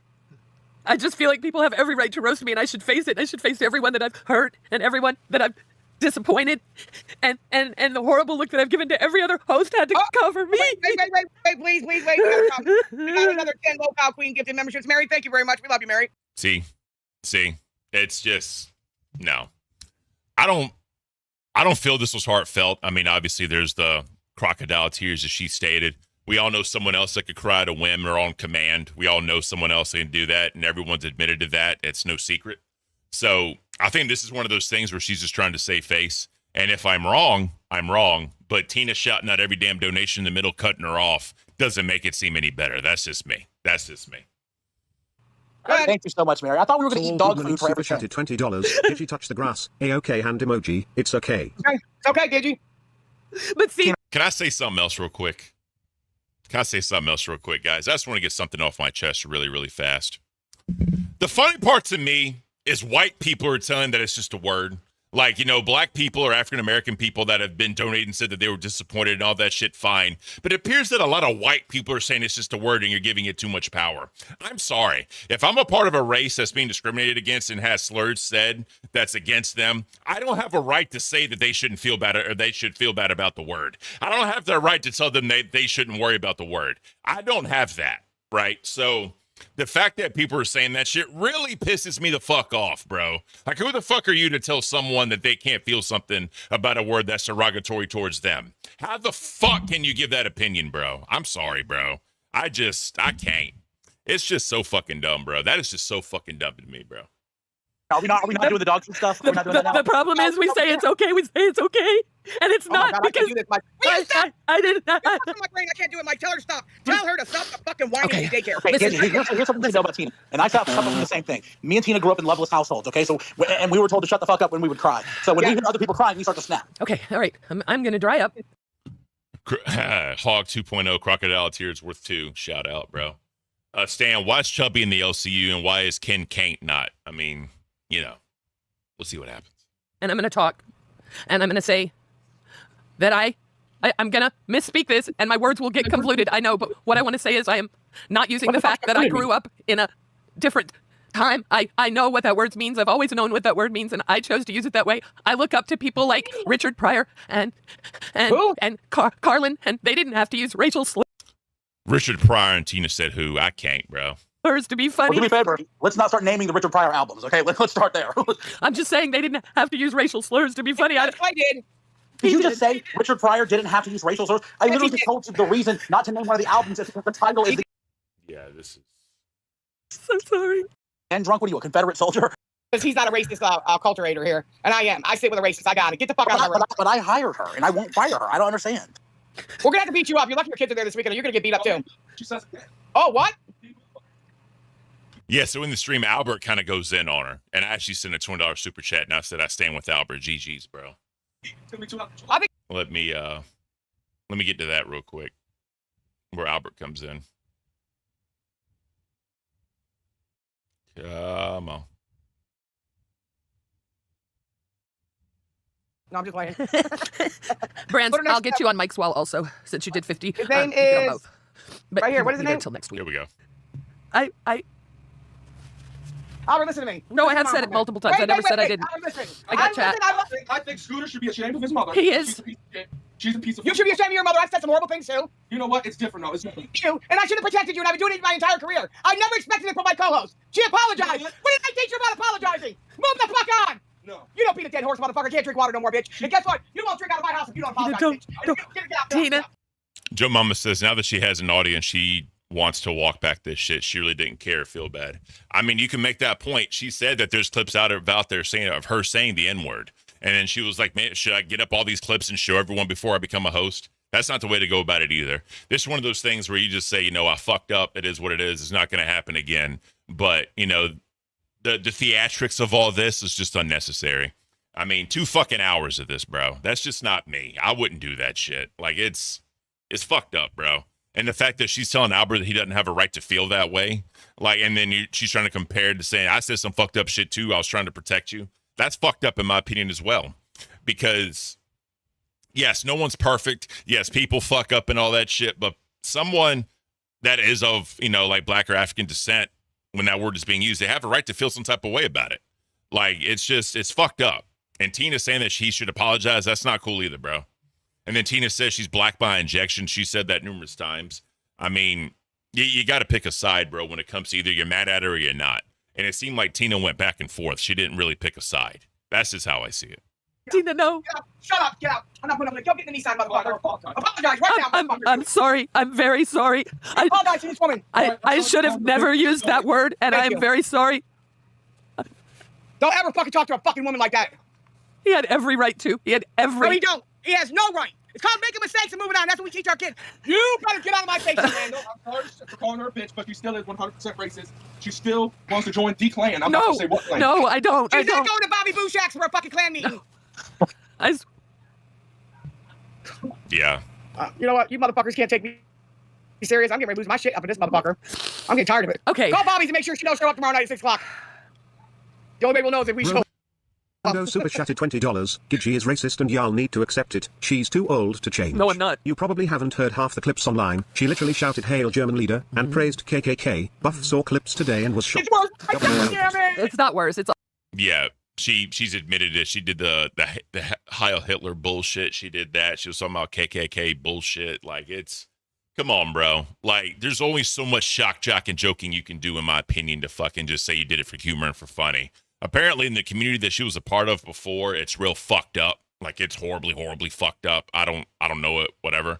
But yeah, all the ones I said. That's all the ones I said. Is there anything new that's going to come out? No, that's Did you fuck an animal or anything like that? No. Jesus and inpatient rehab. Or be a monk. Well, no. Okay, I want to make that crystal clear. First of all, I don't think that one night of starting to read about a lifetime of stories is even close to apologizing or taking accountability or fixing me. But I will tell you that my actions, to me, have been incredibly racist as I have watched them back. And it is not okay. That word is not okay. It's not even okay to joke about, because the problem is the lines get blurred. Color should be something we're talking about more. My son, I love you. I'm sorry, she's a cunt. I should have picked a better host. You should have, but you're stuck with My me. point is, I think she's a good host. She just needs to watch what she says online in front of 1,000 people. It'll be different if she did it. It'll be No, it ain't different if you did it at all. You don't do it at all, no matter how many people watch it. You're right. But Buff played some clips of her talking about the Klan leader, praising him earlier today. So it's not just this color. She rocks with the whole sanctity of racism. You know who Mud is? Do you know Mud, the streamer? He only streams once a week. He's from the Kermit and Friends. Yeah, I just don't know. It's easy to make the argument of, it was just for funny. It was just satire. I was just trying to be edgy. It's so easy to make that fucking argument, bro. Just like when I said with the whole drunk driving thing. We don't know if Billy, Xylee, and Rastoff got together and got a story up. And they were so deep into the story, they couldn't change their minds. Or not change their minds, wrong word. They couldn't say anything different. They were so deep into it, bro. So, I mean, for Gidgy saying that it was just for shock or whatever, she was just saying it to hurt people. I mean, the fact that you're willing to say shit like that to people to hurt them, it speaks to the mindset that you're willing to go that low. That's one of those low-hanging fruit arguments that I like to make. When you go for low-hanging fruit, then you're really not a good person to be in these type of communities and do shit like that. You're just not. That's just me. Crew, and they get up there, and every week they're all up there. You're a product of who you rock with. Well, can I ask you a question? And yes, sir. Whenever you go out in public and you have a pocketbook and you see a black man walk past you, do you clutch it? No, never have, never. I find that very hard. And I will tell you this. When I was young, absolutely I did. I'll admit You know what? it. You're stealing your deal. She was raised racist then. You're stealing your deal. I don't know why. Just lie. No, I mean, why lie? It's the truth, Albert. That's the other thing too. Like when people do that question, do you clutch your purse when you see a black man walk by? It's obvious what the answer is. So shit like that to me holds no weight. That's just my own personal opinion. I go based on the actions of people that when they're not being questioned. I go on the actions of people when, you're not on the hot seat and your mind tells you what to say to sound right. It's dumb, bro. It's just so fucking dumb. I was raised to not a black person, any person that didn't look like me. Oh my God. My graduating class had 12 white women. That was it. It was just 12 girls in my school. Guess what? In my class. It's Papa. Yeah, I know I fucked up. Fine, I'll give you one because I fucked up. My bad. It's going to happen. Dark Fortune Billy failed the test. Well, there you go. Like I said, bro, in the last live stream I did, believe it was Thursday. If he had any alcohol in his fucking system, they could have, looked into it further. I'm just saying, according to Washington state law, if he showed signs of impairment and he blew a .07 or under, then they could still charge him. But again, that's up to the cop. None of us can make that determination because we're not trained to look for signs for that, right? All we know is what we see, how he normally acts. We aren't trained to look for visual signs of impairment. So unless you are a cop, then it is what it is. But, Who he's named after was raised in an all-white town. He shows his graduation picture. There was no black folks. But he's not racist. That's fine. There was no black Exactly. folks. Oh, there's no excuse. There's no excuse for my. Roxy, welcome. Thank you. No. Again, there is no excuse. Your age is an excuse. No, it's not. No, it's not. God damn, it's not. What I did is you fucked have up. 50 years to learn not to hate people. Exactly. And look how pathetic I am. 55 years later, still saying shit like that affects you the way it's affecting you. I am a piece of shit for that, and I will work every day. It's affecting the fans because my mom and Mike worked hard to get this show back up. You're right. I know. And then you come and shit on it. I know. You're right. 100%. It's stupid. You have every right to say that. It was sheer stupidity. Albert went in, bro, and he had every fucking right to. Straight up. He had every fucking right to. It absolutely was. I knew they were out there when I started. Why I didn't just get them together myself and give them to them and deal with it then? That was stupid again, because it's showing my ignorance. Again, not realizing it's not about me. It's everyone else. It's what that word does to other people. It doesn't matter what I think of that word. That's the one thing I never realized. And I realize that now. And look, it's going to be a lifetime, the rest of my life spent learning how and why I allowed this to happen when I thought that I wasn't a certain way and I am. But Paul it Gidgy Dean, that's hilarious. Gidgy keeps blaming hard liquor. If you say it's blacked out, then you think it's sober. If you say it blacked out, then you think it's sober. Shave your head like Voldemort. She's got jungle fever and craves it. Well, did I ever tell y'all once in the chat if y'all have heard the story? First time I ever heard the N-word. I don't know if y'all have heard the story or not. But basically, first time I ever heard it was from my father. And I was like 9 years old. And I didn't know what the N-word meant, because I wasn't raised to, worry about shit like that. And I asked my mom what it meant, and she popped me in the mouth. Not hard, just, to get my attention. And she said, don't ever say that word again. And she explained what it meant. And I got it, right? So I understood what it meant, and I never said that, and that's what I grew up with, right? And you got to remember, like, my mom grew up in the 60s and 70s, you know, and like my uncles did as well, right? And they were around during like the hard times, I should say, in civil rights or whatever, and like racism and all that shit. And they basically raised me like, hey, don't, like, people are different. People are going to look different than you, but judge them on the person, not what they look like. And that's how I was raised. I was raised to, like, you know, not even worry about that shit, you know. And, you know, growing up, I dated a lot of black women, a lot of like Latin women. And, you know, my piece of shit father gave me his opinions on what his grandkids would look like. And I'd severed all ties with that man. And I've told the story of, you know, last time I saw him, it was like, you know, I wanted him to be there at my basic training graduation because I was proud of that. Didn't see him for fucking 13 more years. And, you know, it is what it is. But, you know, I don't have time for that shit. Like, it's one of those where I take that shit very seriously. And granted, you know, I could moral grandstand all I want, even though I'm not black. But the way I see it is, if and when we're blessed with a child, you know, they are going to be that. And whenever like shit happens, like, you know, my wife is from California, you know, pretty liberal. I'm from the South. I'm kind of in the middle, but we've debated things and talk about certain shit like that. And it's sad. It really is sad when people are just judged based on that shit.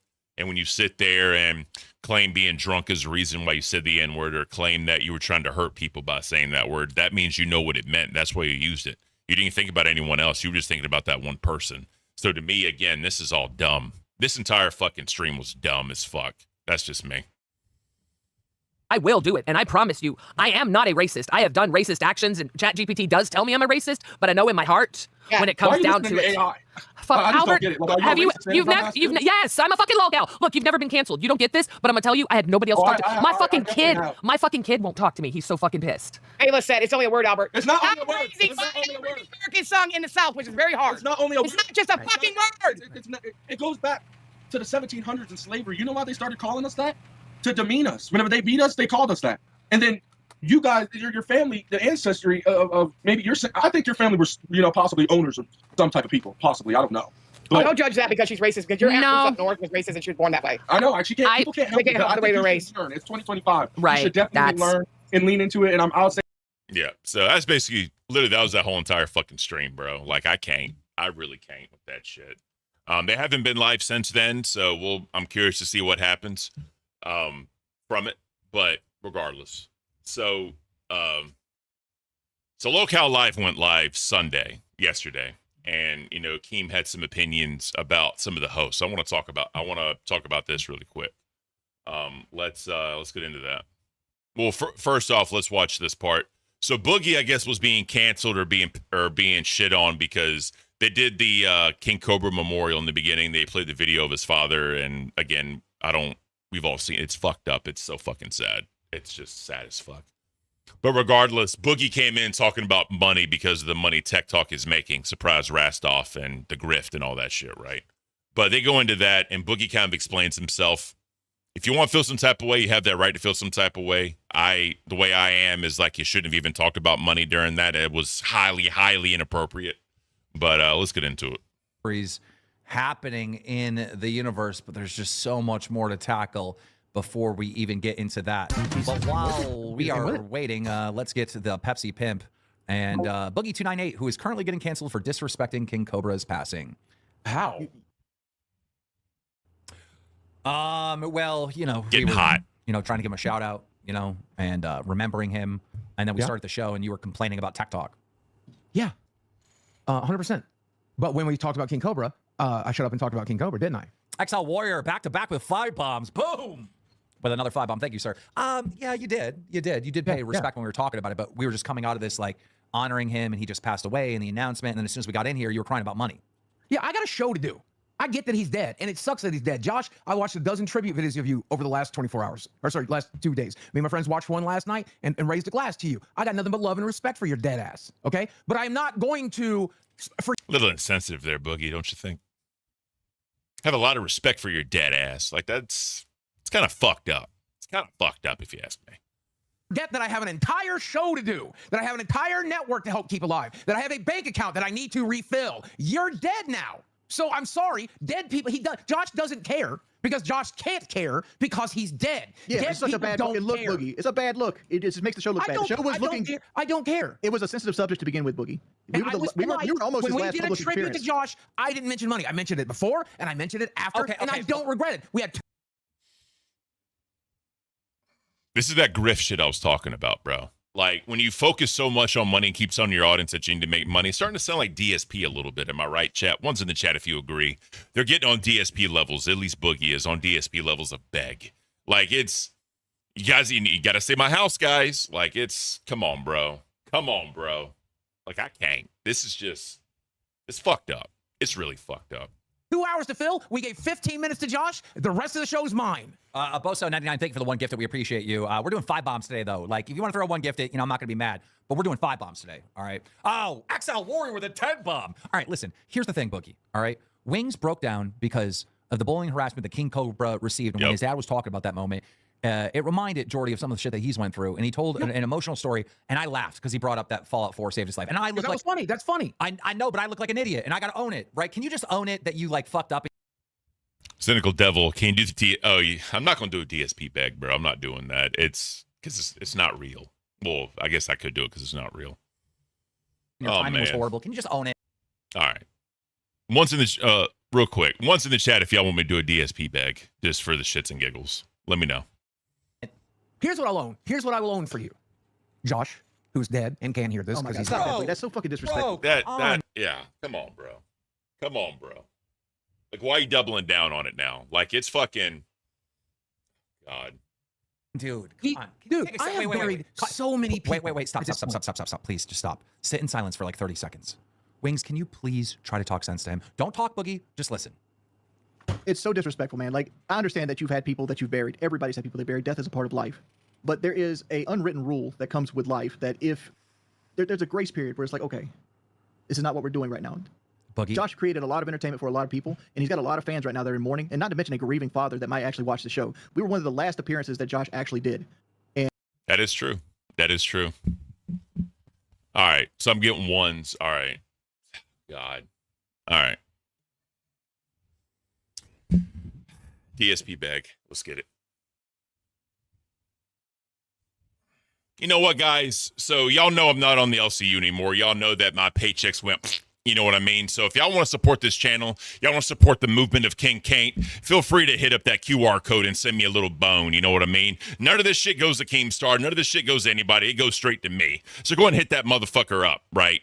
I'm so fucking pissed off Gaming Door. Right? Go ahead and hit that motherfucker up. You know what I mean? You want this shit to keep going, you guys got to fund it. You want this shit to keep going, I got to keep my internet on. I got to keep my power on. Got to keep, all this shit running. And that requires money, all right? I know y'all are here, got 97 people here watching me right now. I know y'all are here watching me right now. But the fact of it remains, y'all watching me ain't doing shit for me because I don't get AdSense. This motherfucker is not monetized at all. So if y'all want to help me, help you, give you this awesome content that you're all sitting here watching, waiting to do, go ahead and hit up that QR code, right? Send it all to me because Ken Caint with the fucking no funding shit, all right? Ken Caint with no one, supporting this channel. Ken Caint with the fucking no AdSense on the channel. Y'all just sitting here watching me and I'm doing the song and dance for you guys. Y'all don't want to support me. What the fuck does that say about you, huh? That says you don't give a fuck about me. You're just here to watch me put on this fucking show and not even support it. Imagine if I was on cable TV, y'all have to pay cable to watch me, right? I am fortunate enough to be on a free platform where I can give you guys this entertainment. But y'all just sitting back watching, oh shit, look at this motherfucker talking all this shit about all these other things. No one cares, bro. Only thing people care about is that, all right? Only thing people care about is that right there. So make sure you go there.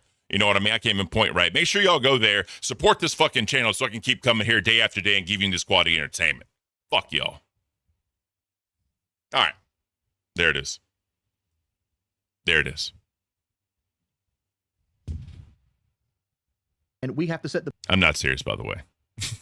If y'all want to, obviously, yes, but it's not required. bar for everybody else. I think we were the last one. I don't know if we probably were the last one. I'm counting his own personal Other stuff. than him uploading to Facebook, I couldn't find anything else. I deep dove him after. So listen, this is the last place. We were the last ones to give an interview with King Cobra, right? We were already getting shit because he was in our title and thumbnail, which, in retrospect, maybe I shouldn't have done that, but it doesn't matter, right? We weren't trying to make money off of Josh passing at all. Like, we don't need that. We make the show successful without that. We don't need that, right? And as soon as I'm done honoring him and explaining to our audience what took place, you're crying about money. It just came across offensive. Like, can you please understand that? Steph Curry's let me explain. Super chatted $19.99. Yeah, so that's kind of this whole thing right here. Boogie Boogie apologizes, however you want to look at apologizing. He walks back what he said or whatever. But the fact that he just kept saying, Joe, former LCU host, goes on a begging rant. Exactly, because I need that money. I need that money. I really, really do. I need that money. But no, don't get rich giving it away. There you go. But anyways, guys, yeah, so Boogie went on his little rampage. He went on his little tirade, and he tried to walk it back. But he still seemed like an asshole straight up. Straight up seemed like an asshole while he did it. And that's fucked up in my opinion. Like, trying to, like, use his death to fucking go in there and say that y'all need money or whatever. It's sad. It's just straight sad, bro. I can't. I really can't. So when is Bossman Jack going to be a guest and Wings clapping hands light skin tone? It is. I couldn't help myself. And his father. And that's why Wings brought up Desi as an example, because... Oh, yeah, he brought up Desi as an example, like Wings did. How would you feel if someone did that for Desi and then talked about, like, they need money and begging for money? That's the whole thing.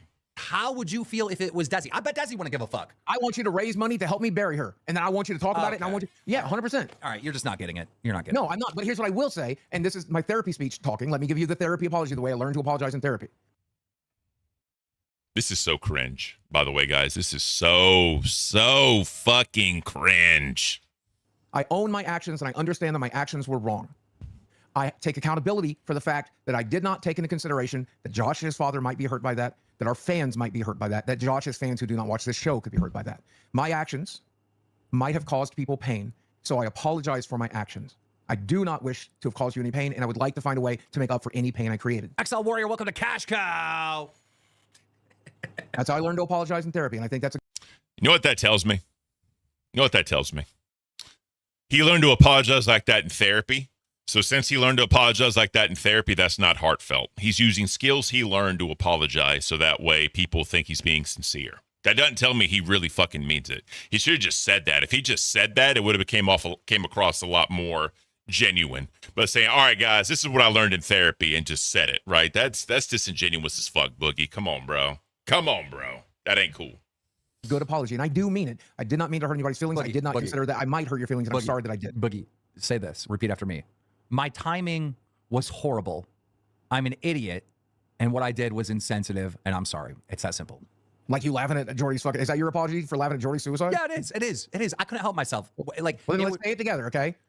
Yes, my timing was horrible. Mm-hmm. Good. I'll repeat after you. What I did was insensitive. Look at Wings is shaking his head, bro. And I'm sorry. And I'm an idiot. I'm done. With a 5 bomb. You are an entertainer. Your job is to end Friend Simulator. All right. That's what I am sorry. Whatever. I'm pretty smart. Okay. Let's move. All right. So they're gonna move on now to Keem's addressing of the hosts, because this past weekend, Nightmare tried to do a marathon stream by himself. There's a whole duck thing. If y'all don't know what the duck thing is, people donate $10. He spins a wheel, and either you get a duck or you don't get a duck. If you get a duck, he names your duck, and then they go into this big pond. It's like a AI 3D pond where ducks just fucking swim around. And then once all the ducks are taken, you can either steal a duck or you don't steal a duck. And they've been making money on it, been making money hand over fist. But according to Keem, that's not entertaining, because you're here to be you're there to be an entertainer. You're not there to fucking do all that.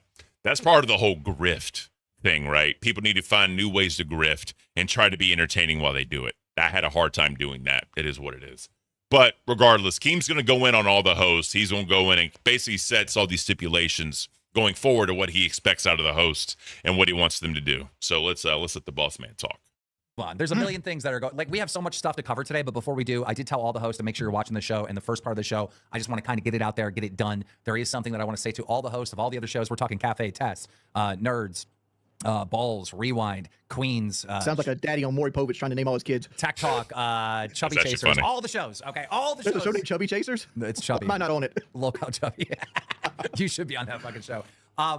But there's something we really need to tackle. Guys, listen. All right, the LCU has been finally built. The universe is built. That's why we're in season 1. It's time to step up our game. I'm noticing on the weekends, you got like people doing marathon streams where they just sit there with no fucking plan and stream for fucking 12 hours. Like, I went in and roasted the fuck out of Nightmare. That was terrible. Yeah, that's not going to fly anymore. All right, guys, you are not Twitch streamers. This is what fucking semi-attractive women do on Twitch. They stream all day long. They sit there all day long, and they do best friend simulator and girlfriend simulator. All right? That's what a Twitch streamer does. So if y'all don't know, right, what he's referring to is basically Nightmare going in and having his cult and like being parasocial as fuck, having these parasocial type relationships. That's what he's doing, right? Nightmare was a perfect target for this and what he's trying to do. A lot of people like the duck idea. It interacts with the community. It's $10 if you want to do it. Again, they're making money hand over fist. Fucking Gaming with Ultra donated damn near, I think, $400 over some fucking ducks, right? So, I mean, if you want to say that was a good way to make money, that was a good way to make money. That's up to y'all to determine that. But Keem doesn't like that. He wants people to be entertaining. He wants people to engage with the show. One of his things he's always said is you do a show for the person that's never going to donate, never going to be a member, never even going to subscribe. That's who you do the show for, to keep them coming back, even though they never want to support the channel. Just them watching alone is enough. That's what he wants. He doesn't want shows to only pander to your top donators or your top audience members. That's where he's coming from with this. I do agree with it, but the issue is because there's so much, I guess, revenue pressure to reach a certain number, hosts need to find that happy medium to basically get the money that they need to do it, but still be entertaining to the people that are never donate. It's a weird dichotomy that they really need to figure out. So let's get into this a little bit more. You are not a Twitch streamer. You are a entertainer. If you're a host in the LCU, you are an entertainer. Thank you, Pokegaga with a 5 bomb. You are an entertainer. Your job is to entertain an audience. All right. Now, periodically, if I catch a stream that's just sitting there and like hanging out and picking up ducks or 1 minute. Mail Slammer super chatted $19.99. Bugger and Keem are straight birches. Shedding tree, this is worse than e-begging on a freeway off-ramp. DSP level. Thank you for saving my house, Nail Slammer. I love you, brother. Nail Slammer sucks. You're a peasant. Here's the thing. If I catch you guys doing hangout streams where you literally just went live and you had no plan whatsoever and you're talking to people in the chat, oh, hi, Dylan. How you doing? Hi, Doherty Gay. What are you doing? I'm good. With no plan of what you're going to talk about, no structure of your show at all, I'm going to not call into your show and yell at you. I'm just going to shut your stream down. I'm not joking. All right? So Seek brings up a good point. To be fair, what's the difference between giving people ducks and Boogie writing people's name on the wall for a TTS? That's a good point, right? You gotta look at both sides of that coin because everyone does it, right? The whole writing names on the wall is like a meta now. People have been doing it. Fucking, the Hog did it. Savage right now is doing it on the money and putting it like on allow and close pins. Boogie did it on the wall. Roxy did it, put names on it. It's a meta that people do, and they seem to enjoy that, right? It is what it is. They call it interacting with the community, getting people, to feel like they're a part of the show or a part of your home or whatever you want to call it, right? But again, like I said, it's this weird dichotomy, this weird line that these hosts are going to need to figure out.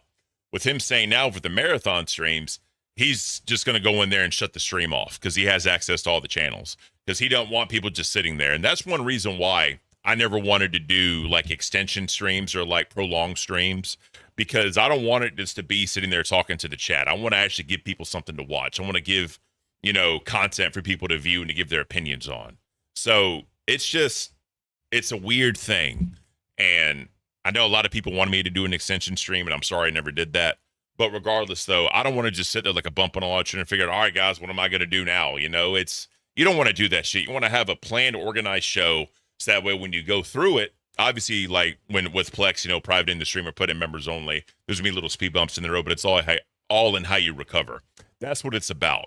It's not just sitting there talking to the audience, or whatever. It is what it is, dude. Like rather, when you get monetized, we want to put our names on your Civic. I don't know if that'll happen, but I really don't care about the car, to be honest. But let's continue. I'm done with this fucking hangout bullshit. You are not some lazy fucking Twitch streamer. You are an entertainer and you produce shows. That is mandatory moving forward. I thought our Sunday stream was the hangout stream. No, we always got, you got to bring topics. You got to have a solid discussion. You got to have, Sunday, there'll probably be a period of time where we fuck off a little bit, but there's always structure to Sunday as well.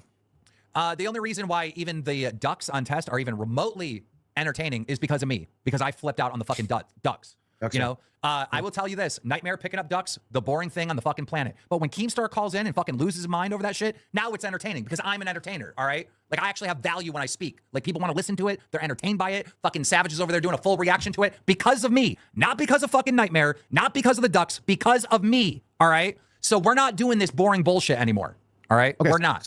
So to help the other shows, let me ask you some questions about what's okay, all right? All right, so this is where Boogie goes into every single what if in the world. Like, what if this? What if that? Y'all know what I think about what ifs, right? A million what ifs don't make an absolute.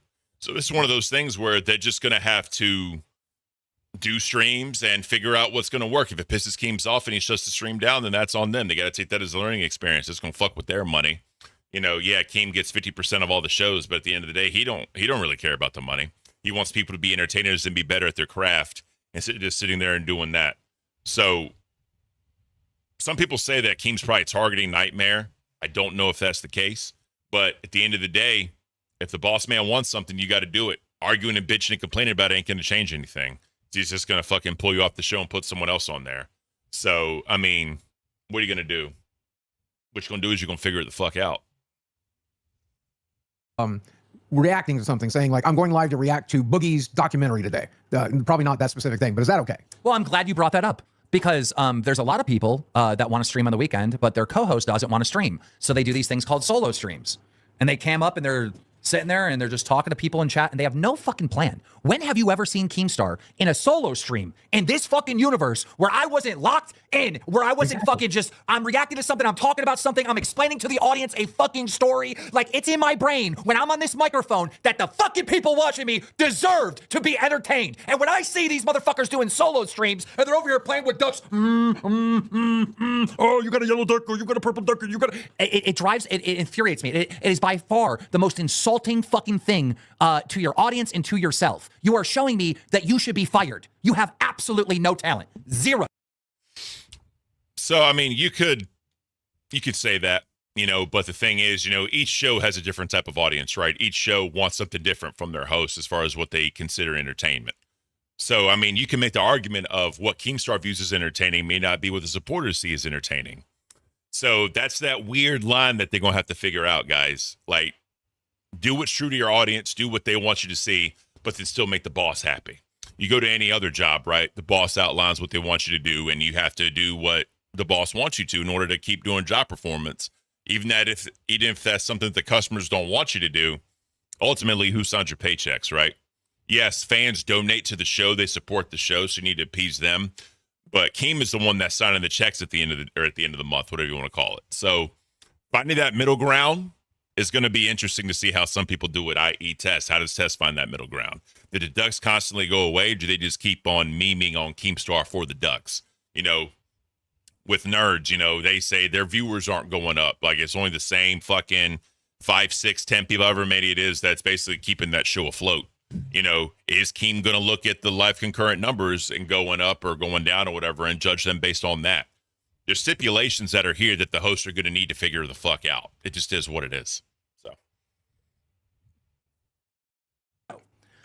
Here's another one. Imagine you're going live. Would this be acceptable? Your co-host doesn't want to call in, so you reach out to another co-host from the universe and you do a crossover interview. That's easy to do. Would that be acceptable? Boogie, stop fucking interviewing me. Your questions are stupid. Listen, here's the other thing.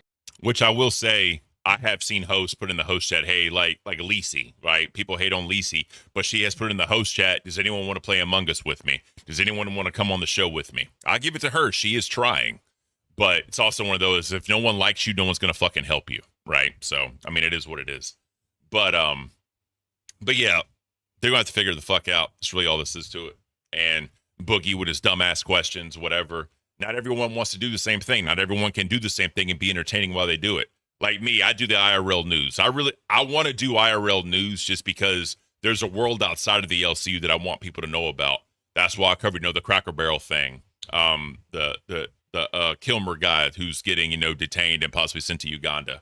We went over that trial that's going on right now, literally day 2 of the trial of, literally a murder for hire. You know what I mean? I went over IRL shit because I'm interested in that, and that's why I gave to the audience. I had 50, 60 viewers, and then it jumped up when I started doing LCU content. I mean, it's all in what your audience wants, and obviously Caint is going to adjust and, change up a little bit for more what the audience does want. But at the end of the day, I like to be a storyteller. I like to tell the full and complete story of things. So that's what I try and do. That's I try to hone my craft, right? So each show's going to have to do the same thing. But now they're still under the thumb of Keem, so they got to appease the boss while still appeasing their fans. So that's a puzzle they're going to have to put together. It is what it is. We're not going to be doing. I'm just trying to give them ideas. I'm just trying to help these fucking peasant idiots. Here's the other thing that we're not going to be doing in the LCU moving forward on any of these shows. you're not going to be like, I'm bored. Let me fire up some gameplay. Let me just play some video games on my show. No, that show is designed to be a show. When you sit there and stream video games and get about 40% less viewers, all right, what YouTube sees is like, oh, people were not interested in the show anymore. And then they stop sending notifications to your fucking fans. Nail Slammer super chatted $19.99. Yeah, Nail Slammer basically trolls Keem the entire time, right, with the donations. But regardless, that's one thing you got to worry about is the algorithm, because the algorithm doesn't give a damn what you stream. They don't give a damn what the content is, right? All they see is numbers going down. They see percentages going down, you know. So depending on how you call it and depending on what you do as far as the content goes, if you're not maintaining or growing viewership within a certain period of time, the algorithm's just going to stop telling people that you're streaming, because the algorithm thinks that your viewers are going less and less and less. So it's not going to even worry about what the show is or worry about when you're streaming. So that's where Keem's coming from. He's not coming, he's coming from a content brain, but he's also coming from a YouTube algorithm argument. So it does make sense when you think about it. So Keem is not grateful. My last super. Kiki Dawn, he never called out Zali for gameplay. He's probably, I think he's calling everybody out at this point. Like, the gameplay just has to fucking stop. Like when Nightmare did his solo stream and he was playing a game for a good bit of it, because you're just trying to waste time. I mean, gameplay is one of those like last ditch efforts to do some sort of content when you do the extension stream. And that's one reason why I didn't want to do an extension stream, because I wanted to make sure that I had content planned for the time I'm going to be live. It's hard to plan content for, 12 hours, because, there's some stuff. I mean, yeah, you can put the stuff you definitely want to get into in the beginning and then go to less and less, I guess, required or less interested, as like a fallback plan. But regardless, though, having to plan content for extension streams is very difficult. And coming up with shit off the top of your ass isn't a good look either. So that's just one of the reasons why I didn't do extension streams. For the LCU, I'm not entertained. Bogger gets hold the fuck up now. Don't. I appreciate you. Don't go away now. Look here. Look, the Trail Boss takes 93 octane gas. I'm gonna need you to come back. I don't need it. Here's the thing. I need it. Save my house. I don't say shit just to say shit.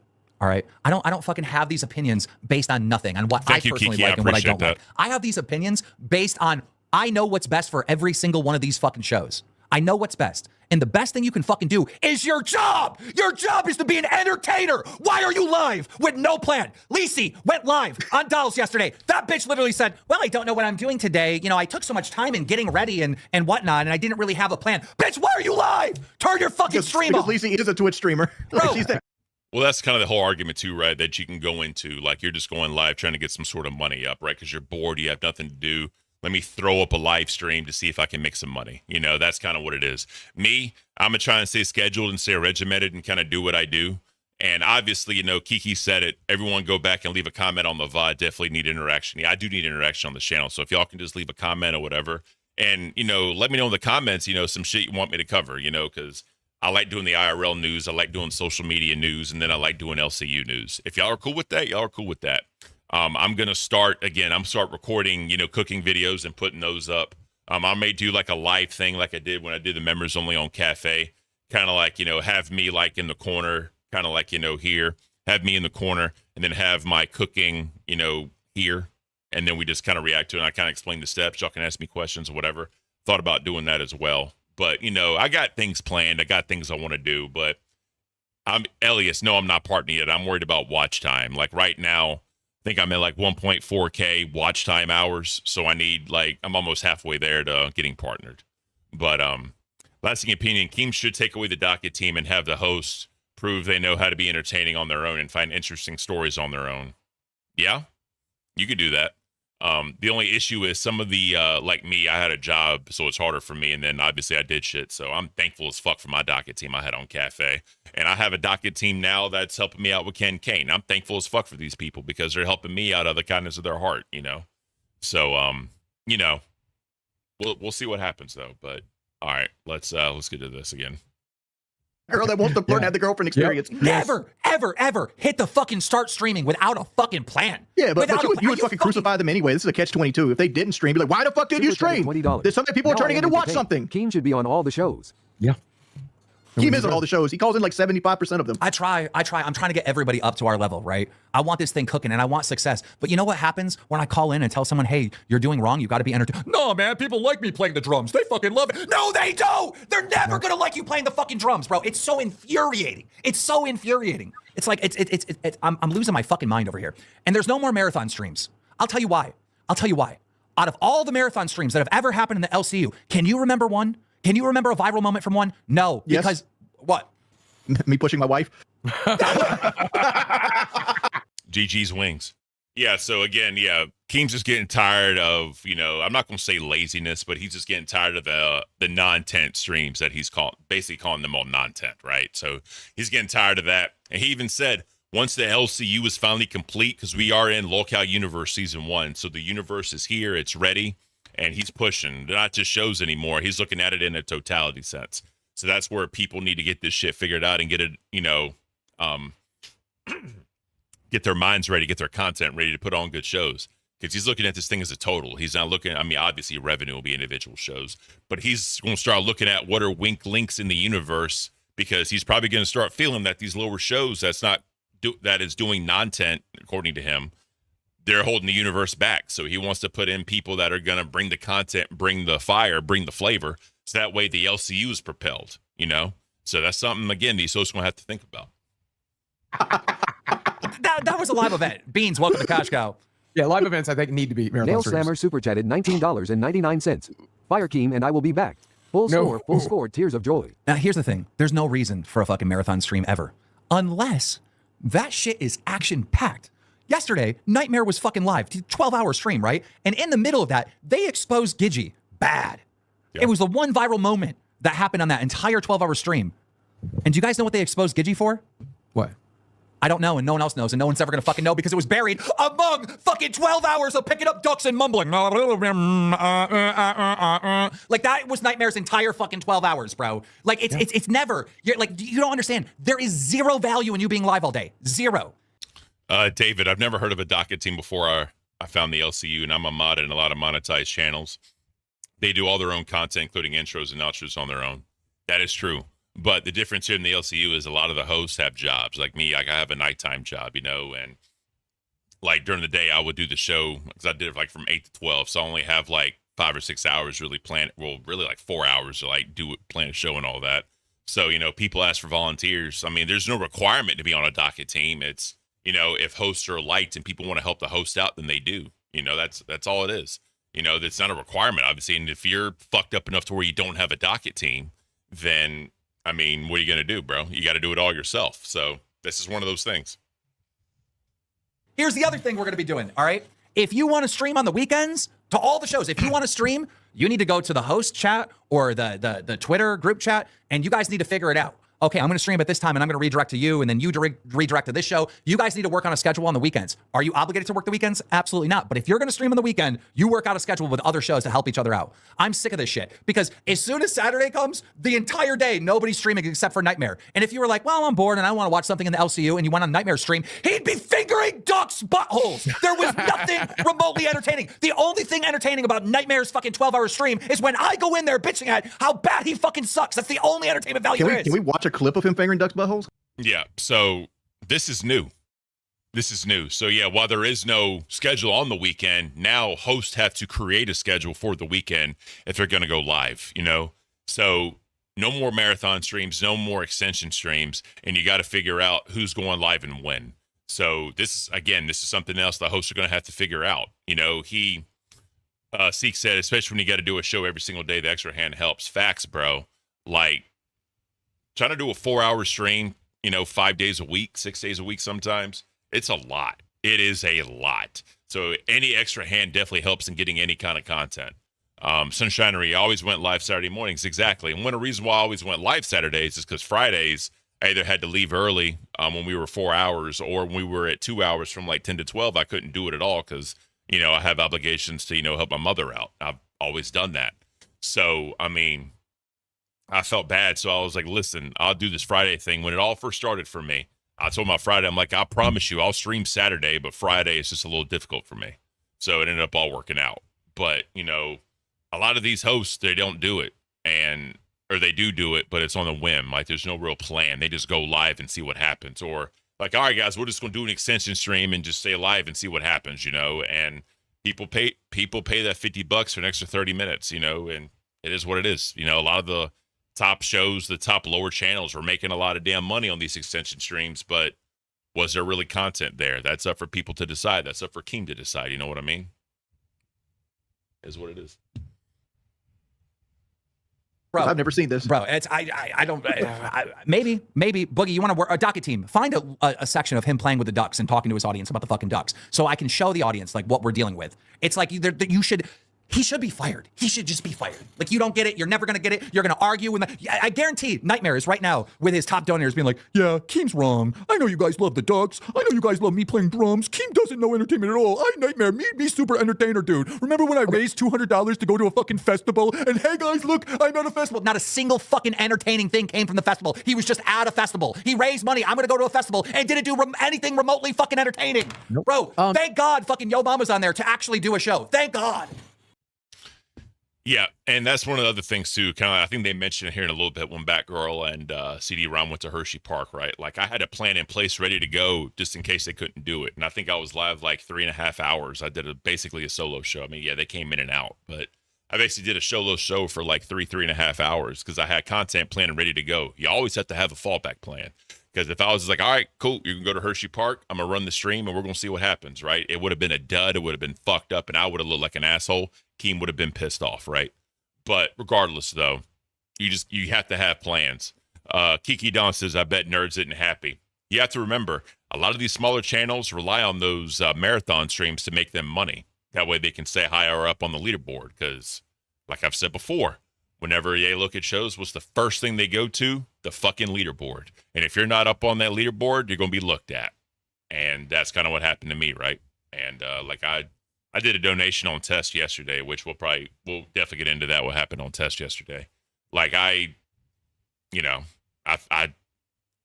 felt a little bit of some type of way. Like I said, I'm over it now and I get it now. But I'm just like, Gidgy dropping N-bombs and, Billy in the driving and while drinking thing. Like, what the fuck did I do so bad? But I get it. Like, I'm not going to say I'm salty, but I'm just kind of so, like, dumbfounded, But what's the one thing? Money. If you make more money, you can get away with a lot more. That's kind of the rule of life, right? So, all right, let's get back to this. Nightmare thinks he's a hot Twitch streamer. He's trying to be Pokey Gaga, and it's effective because... David, they didn't bother to check if they could stream or even film at Hershey Park. I didn't do it either, right? Because I thought they would. Again, it is what it is. It happened, but I had a backup plan. Just like Sunshinery said, plan B, C, and D. You have to have backup plans. I was still able to do a show, So, yeah, it failed. It fucked up for them with the Hershey Park thing. I totally get it. But there was still a plan in place to have a show. That's the only point I was making. Lammy, the leaderboard stressed me out. Something fierce, I get it, but I knew I was not liked enough to get on top of it. That's the other thing. Like, you got to worry about that if you're a host in the LCU. You got to worry about that leaderboard. That's the one thing with me. If I go back, I do not want the show on the leaderboard. I don't want money looked at for any reason. I just want to do a show. That's all I want to do. And whatever I make, I make. It is what it is.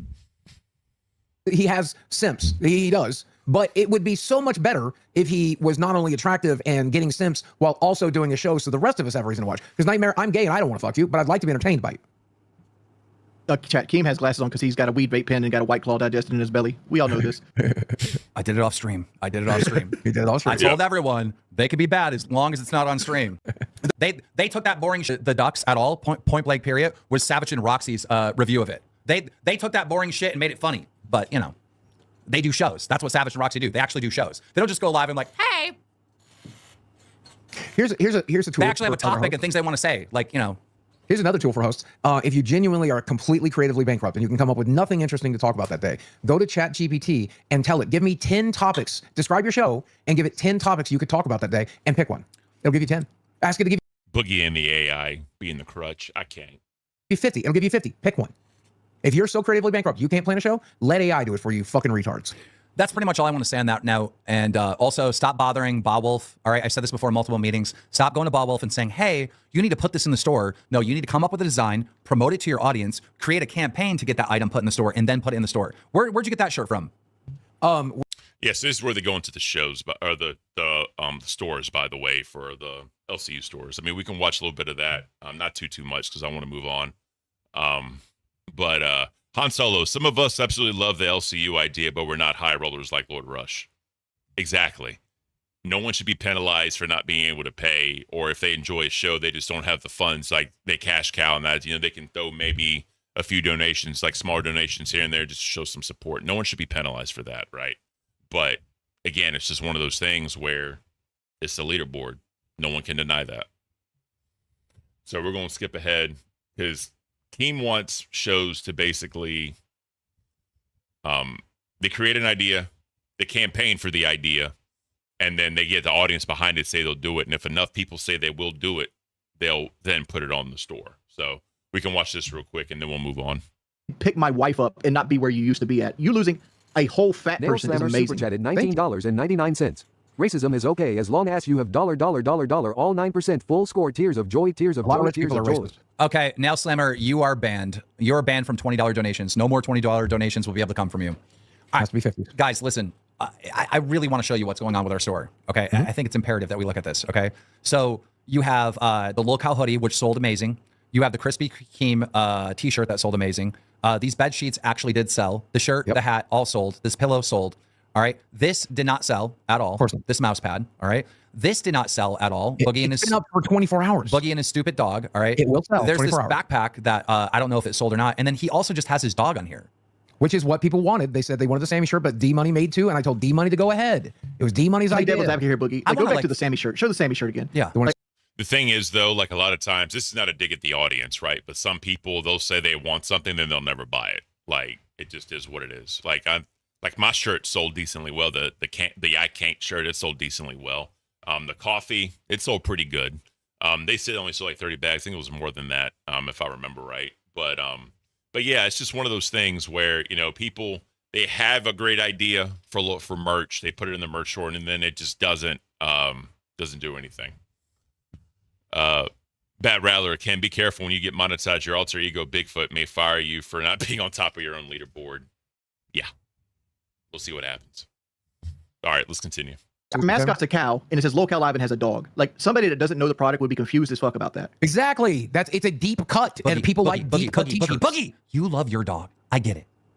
But no one is buying this. No one is buying this. Why is this in our store? I'm telling you, if it doesn't sell 100, dude, come on.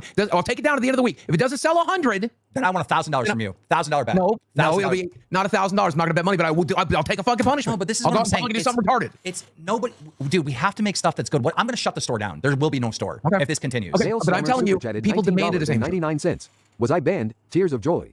No, you got baited into donate again, but now you're banned. Here's what's gonna happen, Boogie. Like, you go get like 98 fucking buys, and Keem's like, "Oh, store's down. Give me $1,000." Yeah, that's exactly what's gonna. I'm not sure why they haven't focused on that, but whatever. Jump on Queens. All right, Queens. They got shit. Queens is simple. I'm not sure why they haven't focused on that, but whatever. Okay. Because they're creatively bankrupt. Let's go on Rewind. All right. Rewind for life. Okay. Shut up, pussy. That Shut Up Pussy is a fucking hard shirt, son. I like that. Yeah, I know that's against what you say with the Billy shit, but that's a good shirt. No. I approve that Shut Up Pussy. That's a good shirt. I'm the one that fucking made that design and approved it and put it in there. All right, let's get into balls. They got the cup. They got Poached by Rastoff, which is terrible. Yeah, I don't think that's going to sell that well. Okay. And let's go to Cafe. I can't. Okay, this is some Ken stuff. And hold up, they got coffee there? Yeah. How did that sell? They sold like maybe 30 bags of it is all. Yeah, I think it was more than 30 bags, but yeah, but they're actually talking about taking my stuff down. So if y'all want any of the Caint stuff, obviously go into the store and buy it before it's taken down, just to support the show. Again, like I said, guys, like at least for Batgirl, right? Make sure y'all support. If y'all want to buy coffee, I'll still write on the back of the messages like thank you for supporting and all that. If y'all buy the coffee is good. Like, I'm not just saying that, it really is good coffee. I drink it damn near every day. But yeah, like I said, just check it out. It really is good coffee. And like I said, I'll still sign the back of every single one that's sold. I'll promise y'all that. What about the Batgirl shirt down there? Did that Hayden sell? 313 super chatted $20. Why does Keem constantly bully Nail Slammer loudly crying now he's coffee and try it? Why haven't y'all done this yet? I have. I'm the one that I designed the coffee. I had it at Fat Nail Camp. Slammer super chatted $19.99. Speaking of baited, where is that now? Tears of joy, tears of joy, tears of joy, Dude, full score. I think that's really funny. That's an argument that Tommy C used to make. Yeah, your podcast doesn't exist anymore. You mean my fucking hit podcast that everyone references? Now I'm on a new project. Like somehow. Yeah, I'm not gonna lie to you guys. Baited every day after live when I'm at work. Black Rattler, I bought the coffee. It is good, not shit. It is good coffee. I promise y'all, it genuinely is good coffee. Y'all should go buy the coffee. But yeah, like I always made it a meme. Like, yeah, every day when I'm at work and like Locale Live is done, I just want to listen. Whenever Queens was on, or now even fucking Tech Talk is on, I throw an episode of Baited on and just listen to it because Baited was so fucking entertaining. Baited is a very entertaining podcast to listen to. It's funny as fuck. So, all right, let's get back to it. So these weirdos think like if you have a show, it should last forever. That's the only way you get success. Didn't like it. But like this Batgirl design, there's nothing appealing at this at all. No one's gonna buy that. I guarantee that has almost no sales. Let's go on to test. We have a stupid mouse pad with some fucking meme. No, they have that's not a mouse pad. It's a fucking scarf, dude. Click on it and look at it being worn. It is retarded. Who the fuck is buying that? No one. This is what I'm saying. This store is filled with garbage. Why even bother putting a fucking neckerchief? First of all, the Nerds logo hasn't changed at all. Again, Bob Wolf, I don't know what you're doing. But you got Hot Dog Gang. Now this might Hey, Dawson, welcome. Actually sell. This is actually good design. I approve that. It's been up for a long time. But then we're putting it on a tank top. Weeb Army might be good and on brand. I don't know. It's actually, you know what? I'm not mad at Nerds. It's not that bad. Let's check out Aussie. Make Aussie great again. All right. Well, they didn't spam the store with too much bullshit. Let's look at Tech Talk. What? Yeah, that's definitely not selling. This is definitely not selling either. What the fuck is this? CD-ROM is Kernel Panic. CD-ROM, that's so bad that your own mother wouldn't buy it. And you know how you respect her. There's a bunch of stores that are missing, by the way, because there's only 9 here. So where are the stores? Yeah, there's stuff. Okay, Featured Products has an Angry Grandpa shirt. I didn't see that in Queens. There's an RWO for Life. I did not see that in Nerds. Yeah, so the Reaper's coming soon. Dolls is coming soon. There's things under Featured Products that are not in the particular store. Okay, now, so you scroll all the way down. Dolls, click dolls, click dolls. It's not there. Why am I clicking? Yeah, we've already did that. Why do we sell Angry Grandpa shit? Nail Slammer super chatted $19 and Yep, so that's basically that. They go into a little bit more stuff, but yeah, Keem is just pissed off and he's just ready for like all these motherfuckers to get their game up. Because again, like I said before, it's the LCU now. It's not just show by show. He wants all the shows to bring up the LCU. Excuse me. He wants all the shows to bring up the LCU and not damper it. So it's one of those like the show You Are the Weakest Link. Literally, it's probably going to be one of those eventually. I don't know, but that's kind of what it seems like it's coming. All right, so that was basically live. And then yesterday, Tech Talk went live. Fuck me. Wrong tab. Test. Test went live, and they were doing the whole like test thing or whatever. And Yo Mama went hard at fucking Rastoff, bro. I mean, hard as fuck. Let's get into that. I love Yo Mama when he goes in on people. It's always entertaining. All right, let's get into it. Why are you live with no plan? Lisi went live on Dolls yesterday. That bitch literally said, well, I don't know what I'm doing today. You know, I fucking stream because Lisi is a Twitch streamer. Without a stream. You also said this. I'm kind of confused. Just a week ago, you said this. I want to hear it. Okay, so Yo Mama, here's the deal. Do I find the Nerd Show entertaining? No. Thank you. Do I think it's going to go viral? Probably not. They got a lot to do to make it go viral. Do I like the test show better than the Nerd Show? Yes, I do. There it is. Everything you're saying is true, right? But what the hell kind of system are we going to have here, right? Where a show like Nerds constantly outperforms the other shows, right? And they can't. Roxy with the 10. Thank you so much. I appreciate the donation. Thank you, Roxy. Like I said, if people donate to that QR code or when it comes in, I'll definitely shout you out here. So I appreciate you. Thank you, Roxy. Can't get rewarded. And not only that, they've been doing good. And Nightmare, I'll tell you, they've been doing good for a long time, and they've got the short end of the stick. I'm gonna stop you right there, Keemstar. You're talking out of two sides of your motherfucking mouth. On one instance, you say, damn, I don't like that somebody's providing no goddamn content and not prepared and not ready. But then on another hand, you saying, well, if you make money, I don't really give a fuck about that. But that's the dichotomy of it, right? That's the dichotomy of it. Because again, we talked about the Ducks, right? The Ducks make a lot of fucking money. They just do. And it's a very simple concept. But he finds that boring. Keemstar finds that boring, but it makes them money. So again, it's the dichotomy of it, you know. Appease Keemstar because it's his show, he owns it, and you need to do a show for everyone and all that, but you still need to find a way to, you know, have your supporters make sure they want to donate to something. So it's, again, I ain't got to worry about it, and I'm happy about that.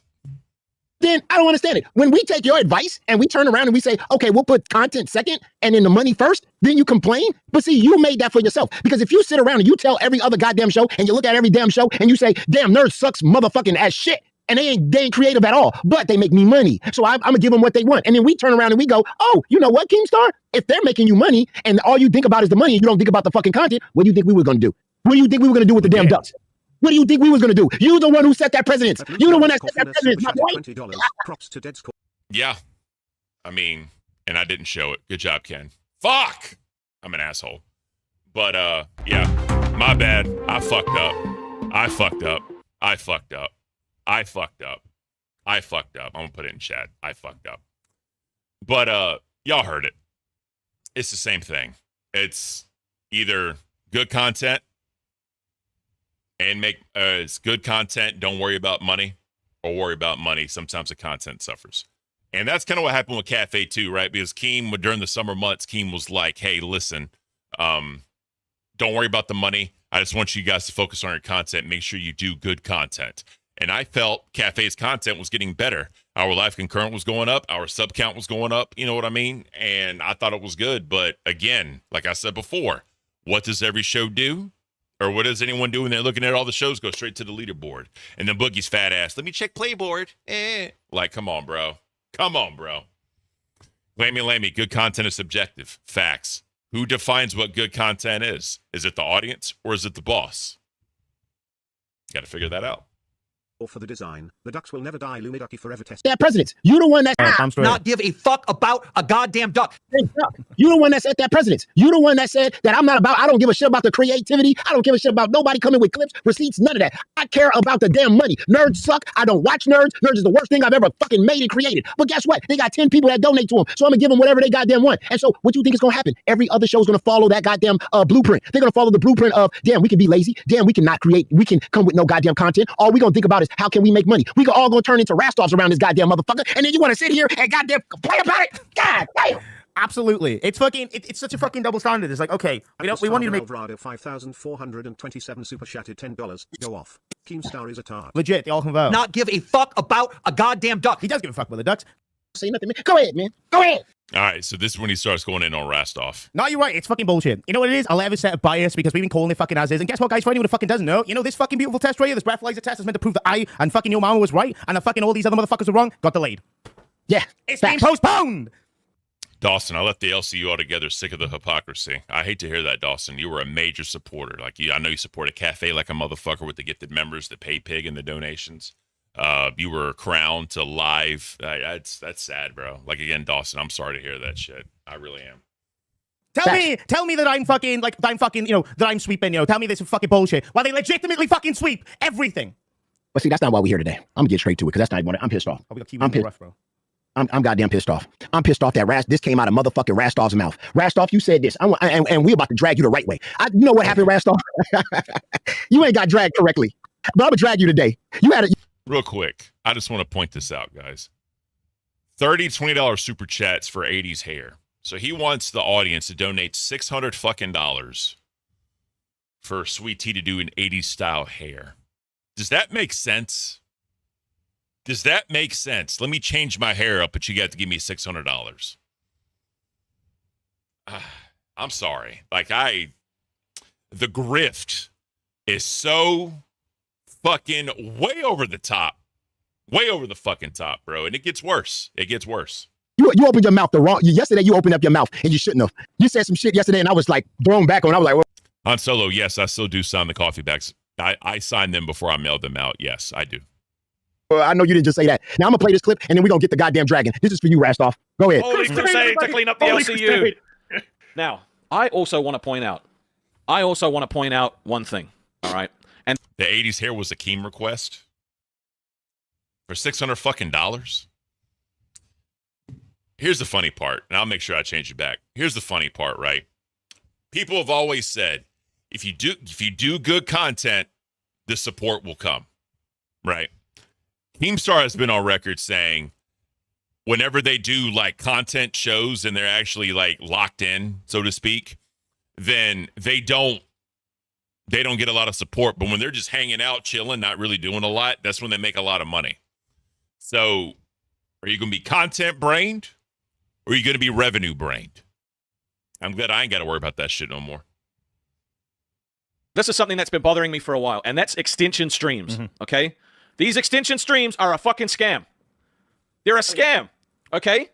Why do you agree? Do you think they're a scam, or do you not sure why? You need to hear why. I need to I'd like to hear why. your reasoning I for don't why they're a scam. understand. Okay, so you have to pay $50 for a stream to go for another 30 minutes, okay? If the stream... Mar said, Keem came in and said he wanted to set a goal for 80s hair. Rastoff set the goal. But $600 fucking dollars for hair? Okay. ends, where does that host go? Into the fucking VC where you could go in there if you'd already just paid your $10 to get into the Discord. Talk about They're you. making you pay to hang out with them. You're right. I'm gonna stop him right there. Okay. I think Rastoff is not remembering very correctly of the things that he used to do well on LOL Cow fucking Aussie back in the fucking day. Because if you guys thought that $50... Super chatted $10. Thigh stuff can go suck a kiwi. Anyway, y'all can vote. If you guys thought that $50 for 30 minutes was bad, I got you covered, because I got a couple of fucking receipts here. As a matter of fact, Rastoff, there's so many receipts, I stopped just before the fucking Quarry Part 2, because, bro, they are fucking embarrassing. You want to talk about lazy non-tent where you're fucking e-begging for something? Let's go into this. So I got, like, obviously the beautiful clip where he calls extension streams a scam. I just want to hear it one more time. There's been a shitload of stuff that's happened. We're going to talk about fucking extension streams today and how they're a scam. Yes, we are, Rastoff. Yes, we are. Yeah, this goes back. For treatment, because that's also, like, not fair on you guys, and that we just can't go around just giving people special treatment, because that's also, like, not fair on you guys as well. Like, you pay the same... Another thing I want to bring up before we get into the clips was this beautiful fucking clip. Special treatment is very interesting because we're talking about a man that spends his days, maybe not in the VC, but in a text chat while he's got his wife in one arm, his husband, I don't give a fuck, and his phone in the other hand, and he's sweet talking these clowns and pay pigs and popping into their DMs when they're intoxicated to try and get them to donate to their shows. Which is for one reason, by the way, Keem, you may not know this. One reason why one of your crowns stopped crowning when Rastoff became a host of the Local Live, because he didn't like the way Rastoff fucking spoke to him and tried to take advantage of him. So I just want... It's all about the grift, especially with Rastoff, bro. Everything is a fucking paywall. No matter what it is, every single fucking thing with Rastoff is behind a fucking paywall, bro. And the type of person I am, I don't look, guys, I don't feel I deserve the grift that they do. Because in my brain, I'm like, what the fuck am I going to do for this much money? You know what I mean? It's weird. Like, obviously, like I said, if y'all want to throw me a bone, y'all can throw me a bone. But I'm 80s hair, $600 fucking dollars. And then the fucking, like the redirect thing, right? 2100s, and they're going to redirect it to Cafe instead of Live. And then come back for 10 more red donos, we'll just send it back to Keem. So they wanted, in their head, to make $3,000 to do a redirect loop just to send it back to where it was before as a troll. $3,000 fucking dollars, bro. And they got $2,000 to send it to me just to piss off Keem. And I'm not going to go down that rabbit hole again because it is what it is. But it's just wild to me. I want to piss the boss off. Pay me $2,000 and I'll pay the boss off. Come on, bro. Bring that in. Now we're going to go into the fucking real shit right here. Get to him. And it's going from old to fucking modern, baby. So they're paying you to work for you. Yes, that's how your team works. Yeah, we're probably going to go for another half an hour. If you want it longer than that, it's going to have to be... it's going to have to be a donation or gifted members like yesterday. 25 will keep us on, that extends by about 30 minutes, within reason. Yeah. Pause. That's like 500 something. No. Bro, we can't bring you up. You got banned. So, extensions on the weekend, not okay. But extensions on a fucking regular weekday stream was okay? The hypocrisy! 25 gifted for a 30-minute extension. You know how much that is, guys? $125 fucking dollars for 30 minutes of extra content. Yep. Now, I'm sorry if the $50 seemed a little bit fucking harsh, but $125? That's crazy. For a fucking extension? Okay. You guys may not be convinced. Maybe you only there's one off or two off. Wait a minute. Before you play that clip, let me play this clip real quick. Oh, go ahead. Let me go you got stuff? I want to get some of this. Tag me in. Glammy Lammy, he is good though, Ken. He's good at bringing the content out of people. I had a hard time with the grift part too, but he's really good at the marketing part. That's fair, Glammy. I'm not going to deny that. The motherfucker prints money. But it's the sense of entitlement and the sense of, I'm not doing something unless you pay me. That's what I have a problem with. We're not doing it until you pay me. And that's what a lot of these shows have become. Yeah, like I know Nightmare did his thing with going to America, and yeah, he had to fan fund that in order to come to America and do all this other shit, right? I get that. But a hairstyle. I'm sorry I'm hung up on that. A hairstyle for $600 fucking dollars. And last night, if y'all didn't see it, they were talking about CD-ROM and gooning, right? Like going to the other room and taking care of himself. Motherfuckers said, if y'all give me 10 red donos, I'll allow CD-ROM to leave for 2 minutes to go handle his business. $1,000 for someone to go handle their business for 2 minutes. Are you kidding me? $1,000 fucking dollars, bro. If that doesn't speak on its own with me having to say words, I don't know what does. I don't know what does, bro. Go, wait, bitch, let's go. Let me get in there real quick. Rastoff, you didn't do this also? Rastoff, Scamstoff, huh? Go ahead. Oh, come on, let me see this shit. Slow down. Go on. Yeah, you're gonna scam the audience. Look at 55 out of 50. You see that? 55 out of 50. Dude. All right, but if I actually do it, you guys can't fucking bitch at me anymore that I don't do anything, okay? Like, well, I won't bitch that you didn't do something at least once. If you stop doing shit, I'll bitch. Wait, Rastoff, how much to get it on your face? Like a... Oh, we got the tattoo? Yeah, the tattoo scam. So everyone has their opinions on the tattoo scam. Me personally, excuse me.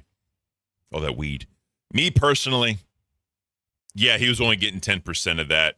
$20 super chest is $1,000, so it's $100, right? Technically, with the extra like 5, it's another extra $100. So he got $110 before YouTube's cut, which is 30%. So it's $33 off of that. So 33 minus 110, quick math, $67 he got from that to get a tattoo. The difference is he still got paid for it. There was still a crowdfunding for it. People paid for it to happen, but he still didn't do it. His excuse is Keem said he didn't have to. And to pick it up with Keem. My thing is, as a grown-ass man, and as someone putting yourself out there for money, it'd be like Batgirl never even going to Hershey Park. Yeah, the live stream failed, but at least, her and CD-ROM went and they tried. And they still filmed to make content while at Hershey Park that we reviewed later.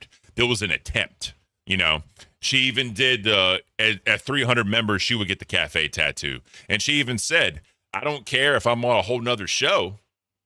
Cafe is where I started. Cafe is where I came into the universe. So Cafe was always going to have a special place in her heart.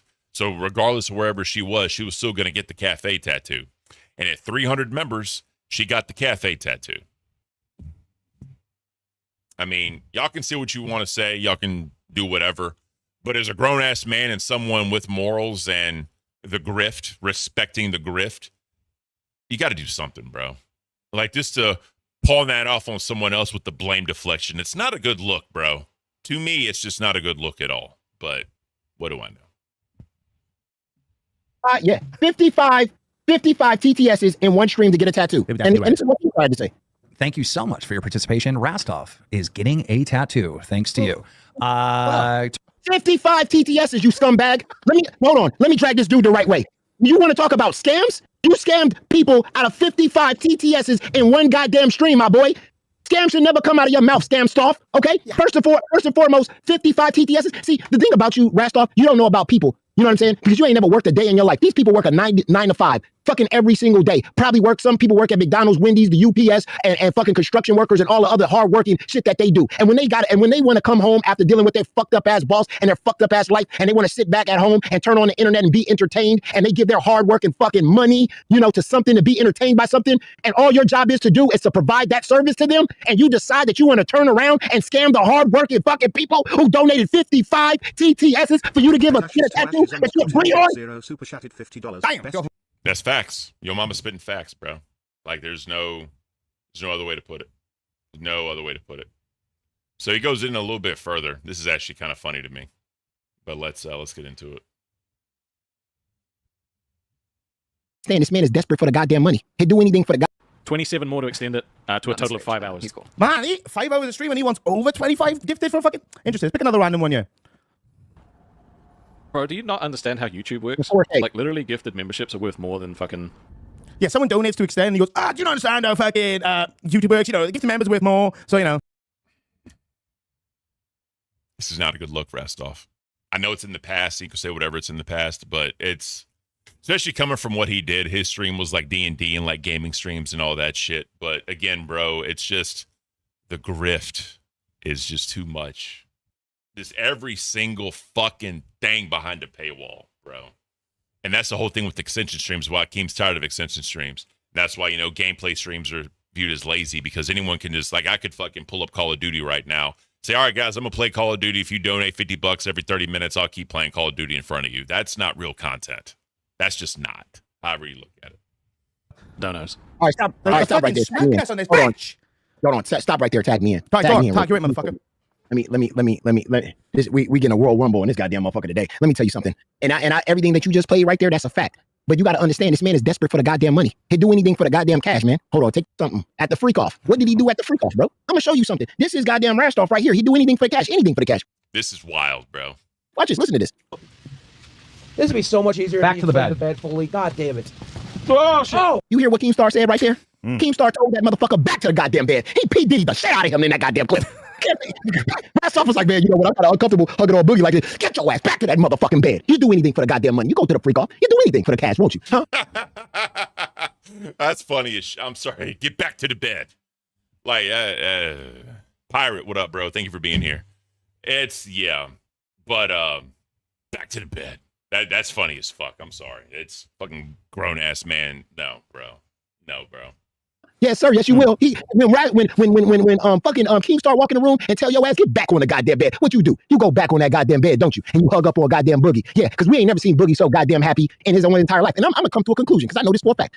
This man's been mad at everybody in the LCU, right? He's been mad at goddamn Becky Boop. He wanted to get Becky Boop fired. And why the fuck did Rastoff want to get Becky Boop fired? You know why he wanted to get Becky Boop fired? I'll tell you why he wanted to get Becky Boop. I got the receipt right here.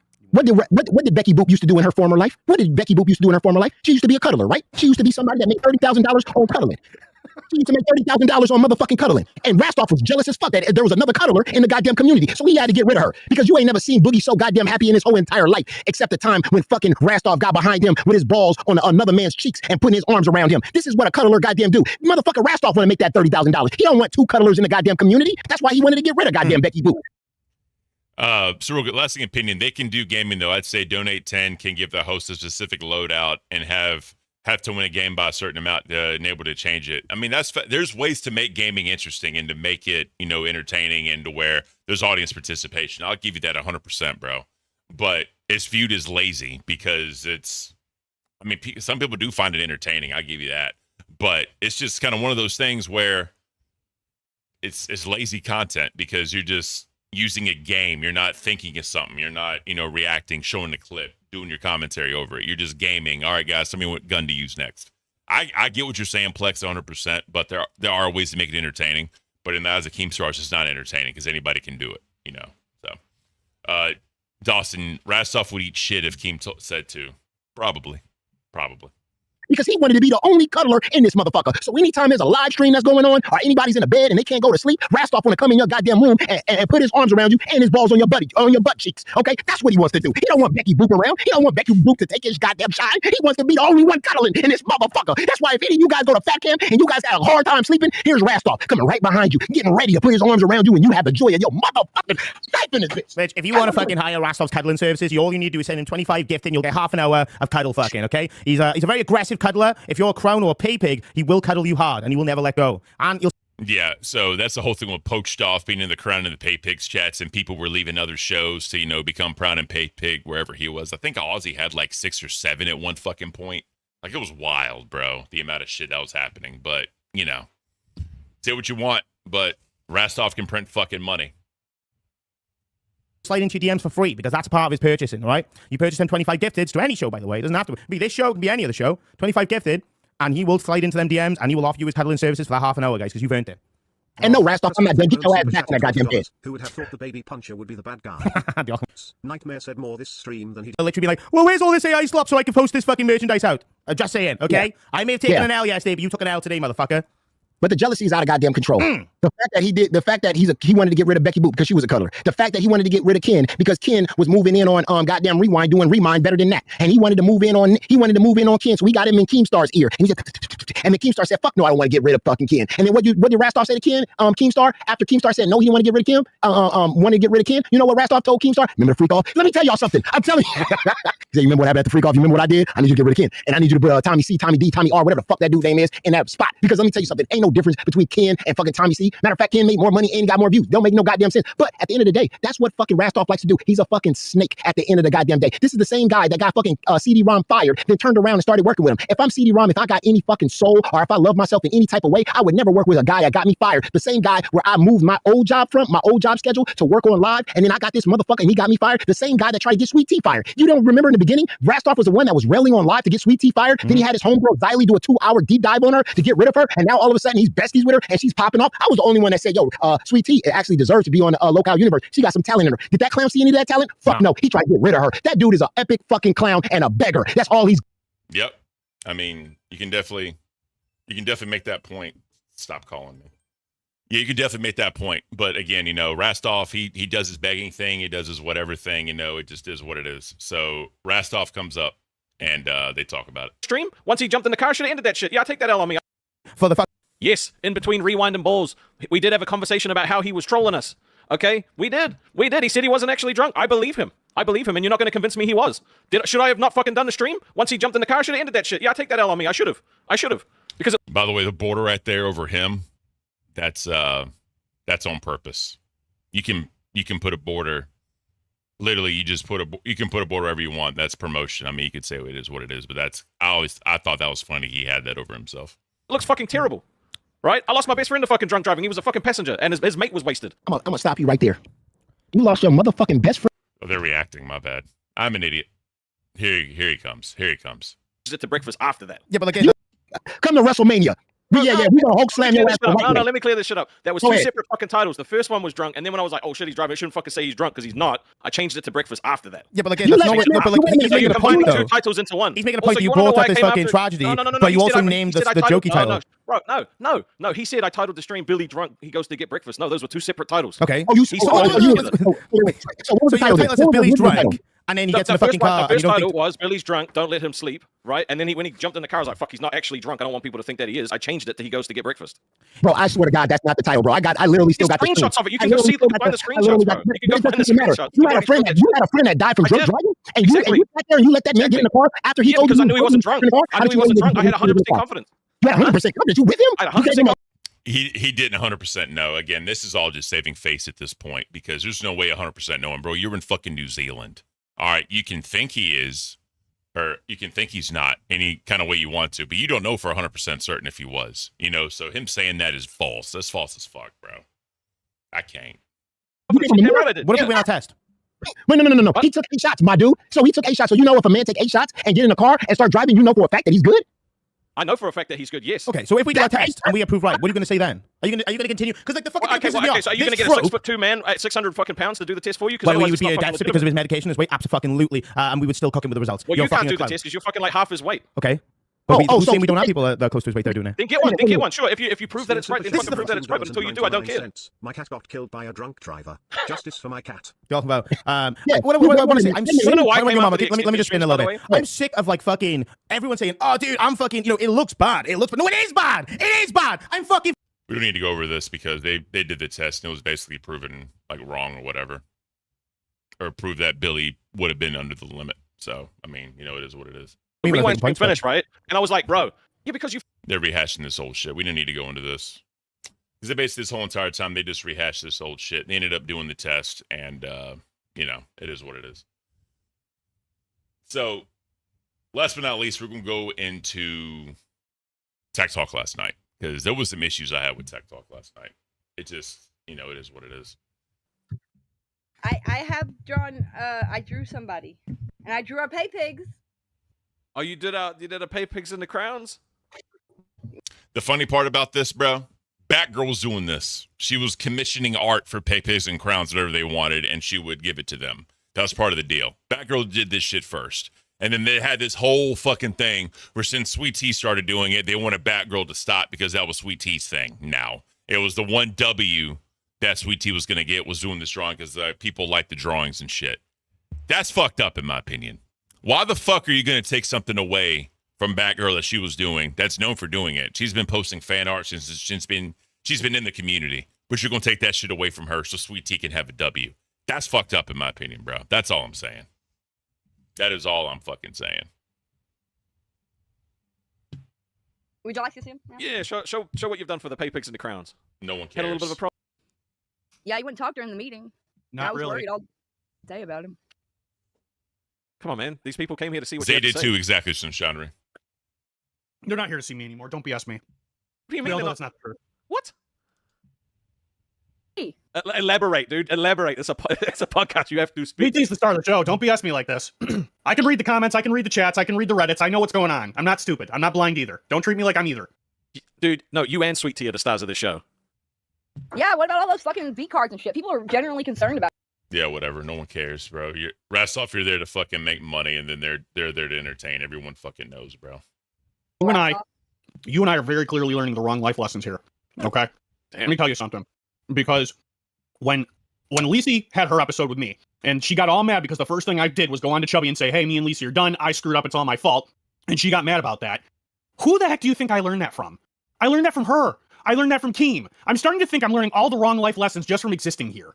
I'm tired of it all, dude. And then somehow you've also learned to be confident in yourself. You've also learned to stand up for yourself. No, you have. No, that's definitely not happening. You learned to be an entertainer. Oh god, this whole thing pissed me the fuck off, bro. CD-ROM, no one is fucking keeping you here, bro. This is all you. You could have left a long fucking time ago. You're the one that decided to stay in the Discord. No one brought you back or forced you to stay back here, bro. You could have deleted the fucking Discord or left the server, blocked everyone's fucking number. You would have never heard from them again, bro. I never want to hear from you that you're forced to stay here. You're not. Anyone can leave at any fucking point in time. Just saying that you're being kept here and you're being used and all this other shit, bro. Stop it, all right? You have your morals that you want to stand on, and people shit on you for it. Some fans like it. But hosts shit on you for it. They want to use your virginity and they're going on the dating and all that other shit, bro. This is also your fucking problem. Leave. If it's that fucking serious, bro, leave. Stop giving these people what the fuck they want, bro. This is also on you. Don't just say it's everyone else. You can leave at any point in time, CD-ROM. No one's forcing you to stay here, bro. Just fucking stop with that shit. God. That shit pisses me off. Yes? You've learned a lot of good things. These are valuable things that we. I don't know where this this whole whole confidence act you think I have is coming from. That definitely doesn't exist. If No, I was you already are- afraid to talk to women before, I'm terrified to do it now. I mean, you so work don't with a woman. don't try to gas me up because that's not the truth. No, see, this is what I don't get, right? You say, like, I don't know how to talk to women when you've got two fucking close female friends. That doesn't make any sense to me at all. Yeah, no one cares, bro. So this is where I wanted to kind of get to it a little bit. There we go. Here we go. These woke losers sway you. They're not capable of swaying me. I haven't let them sway me since I got here. You know what? If CD-ROM in the bottom lip puckering out, come on, bro. you want to be a dick to the chat, this is what we're going to do, all right? If you want them to kick I don't you want off... to be a dick to the chat. I'm trying not to be. If we get $20 super chats, you have to stay on the show forever. See, there we go with the grift. There we fucking go. If we make $500, you have to stay here forever. You can't quit. It's just fucking... How about that? You want to tell them to kick you off? Fuck that. I'm gonna make them make you stay forever. This is my personal hell. This is your personal hell. You don't get to leave. You cannot leave me with Sweet Tea. You cannot. No. You want to test? I think I'm curious to see if Rastoff's making any money from this, because he'd be the first manager to actually get paid from this shit. I'm curious about that. And that's why he's pushing Dono so hard, because normally managers don't. Managers are normally not on camera a lot. Normally they're in the background. When he was managing Tech Talk before, he wasn't on camera the entire time. Yeah, he made goals or whatever the fuck, yeah, but I'm curious if he's making any money off of this. I'm genuinely curious. Way too strong a word. You know better than to do that. You're going to stay for fucking ever. You're going to stay forever. I don't agree to this. I don't agree to this. There might come a day where I need to... We haven't thought up a safe word yet. We haven't thought up a safe word yet. Yeah, that's the only thing, too, because they want to have a safe word. And CD-ROM, bro, if this is really fucking you up that much and you really hate being here, I don't know if this is all just for the script or for the camera, but, bro, you need to go. You need to fucking go. Because the thing is, there's a lot of people that are trying to push their values onto you by being accepting. Yeah, you should be accepting of all people. But you being this religious and, you know, super hardcore religious people are against the LGBT community. They're trying to push narratives with you in the cop suit, or, you know, your friends seeing you and thinking that you're in that community and then feeling some type of way, bro. You have to figure out the morals you want to stand on. You need to figure out if this is really going to be for you, if your morals are going to always be in question. You can't have it both ways, bro. You just can't do it, bro. Why you think that you'll leave one day? I might. I don't think the LCU is forever. I don't. Well, they better not hit the goal. Well, I mean, if the show fucking dissipates, then that's, you know. Blame me. But Ken, he's doing his job, though. I don't understand why it's wrong. He's good at making dollars, and that's what he's doing. Yes, but it's how he's going about it, right? He's literally using CD-ROM and his Christian morals as a punching bag to make this money. Whenever arguments come up, he wants to throw the other foot in there to try to have some gotcha moment to make CD-ROM say something there. He's going to slip up and say something that in 2025 would be viewed as, you know, biased or, you know, prejudice or something. That's what he's trying to do. He's making money off of CD-ROM's morals and values and people going against it, trying to make a point. That's all it is, and that's the problem that I have with it. Obviously, can't stay on a show that doesn't exist, but as long as the show's here, you can't quit if they hit that goal. Fucking no, I don't agree to this. I don't agree to this. You don't know what you don't know what life has in store for me someday. I don't agree. I don't know, but well, then you would have scammed the fans if they pay for it. But I'm not setting a goal for them to kick you off the show, dude. Like, I'm not setting a goal for them to kick you off the show. That's just weak. Yeah, that's what he wants. You're depressed right now, and we need to be here to lift And you it's up. also weak that you're using a man's morals and using them against him to monetize it. That's also weak. Because I can tell that you're just like really sad, and we can have fun here. You know, it doesn't have Danny to be super chatted $19.99. Gooner's anonymous meeting. Hello, I'm CD-ROM. 24 more, and you have to stay forever. Off because like that's bullshit. The people CD. Don't do that. Don't be like $500 to kick me off because like that's bullshit. The people are here for you. Don't spit in their face just because you're in your feels at the moment. Okay. Zach24 super chatted $20. Safe word should be pair emoji. No. Look, why are you constantly? We say there all the time. True. I'm so lost right now, dude. Why am I what? Why am I what? It feels like you're trying to take a shot at my character. I'm not trying to. What did you just say I was doing about the chat? I'm not spitting in chat face. Yeah, dude, all right, you dumb motherfucker. 1,800 people showed up to watch you today, and you're like, nobody wants me here. 1,800 fucking people want you here. Don't be a bitch. On a Saturday or on a Sunday, motherfucker. Like, on the weekend. It's people literally right there. They're all right there. The people have liked the stream. They've donated money. There's a they're here. No. It's only always. Here's the other part I had an issue with. Always met with like disregard, malcontent. Like it's you know what I'm trying to say. All right, let's see if they really hate you then, because I don't believe that they do. All right. If we get 10 hundos, we can kick you today, just from the show, not permanently. I don't think we're going to get a single read, okay? And that's not. It's the same shit they did with me in the redirect. Oh, I don't think we're going to hit it. That's a tactic, right? Oh, we're not going to hit it. No one's in their right mind's going to hit that and donate that much. That's all that shit was, bro. Is, you know, fucking $500 in 20 form to keep him forever, or 10 red donos. That's going to be harder for people to do, especially in this economy, for him to kick it off for one day. So Rastoff wants you to pay $1,000 to kick CD-ROM off of the show for a day when they're at 49 out of 2 hours. So almost halfway done, bro. $1,000. That is fucked. That is fucked. If that ain't a grift, I don't know what is, bro. Dawson, we will not hit that goal debate. Exactly, bro. And then they go further to change it. Where's it at? Let me see. Oh, yeah, there it is. If he was a fictional character, he would be Admiral Jackbar. 3 times a week, those are for rookie numbers. CD's in the Hall of Fame. Then they talk about masturbation and all that shit. It's fucking disgusting. No. I think 3 times a week is good. And if you super chat is $20. Give him a 2-minute break so he can go feel better. Look, there's nothing wrong if you need to just go beat it quickly and come back, all right? Look, sometimes you just don't. I'm fine. You seem real backed up. You do. Great release. Sometimes you need to get rid of all that pressure somehow. Right? You're hitting your boiling point. It's either going to come out as anger or it's only going to come out, right? Yeah, you can't let that shit just keep piling up in your chest. It's okay, CD. Look at the camera. Really? Hold on. All right. You're on full screen. Talk to the people. Say how you're feeling right now. So now they're trying to interject, like if he would feel better if we went and rubbed one out, right? Because obviously the chat's trolling him with that and sending in super chats to kind of fuck with him a little bit when it comes to like masturbation, right? And however he feels, right? He's a virgin. He has his morals. Excuse me. Let me take a drink real quick. Sorry, guys. What his masturbation habits are and all that shit is no one's business. It's just, you're trying to fuck with the whole virgin thing and, him not having his releases and all that shit. And then they're just trying to monetize it yet again. It's just fucked, bro. This is totally fucked, no matter how you look at it. So, but yeah, here we go. He changes it. No, what? What? We're going to change the hundo goal to CD Fun Time. God, I shouldn't open my big mouth. I'm sorry, CD. I didn't know this was going to get turned. So now they're going from $1,000 to kick him off about halfway into the show, just for the show, or $1,000 for 2 minutes for him to go have fun time.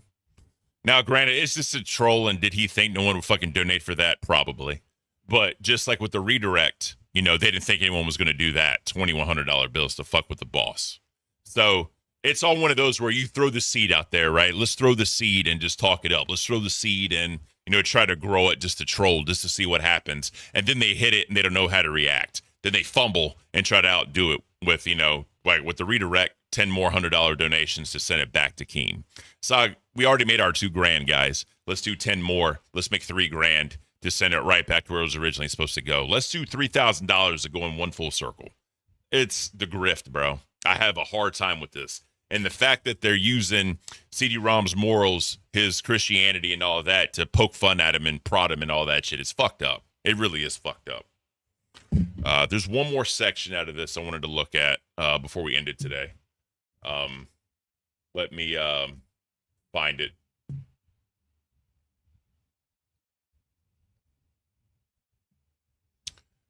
Basically, so it's one of those things. Let me see. Money in a fun and innocent way. What are you so ashamed about? You need better friends if they are so judgmental. This isn't innocent. It's playing through your microphone again for some reason. So just turn it down a little bit.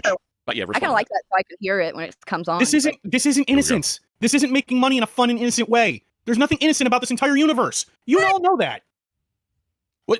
So basically what this is about is CD-ROM put on the Cap outfit. His friends saw it and they were shocked. They threw him out of the friend group and all that other shit. And he felt some type of way about it because he was forced to put the cop outfit on, which is, very sexually risque, so to speak. I don't know what other word to say it, but there was a whole big thing. Keem talked to the friend group, said it was all just for entertainment, jokes, comedy, whatever you want to call it.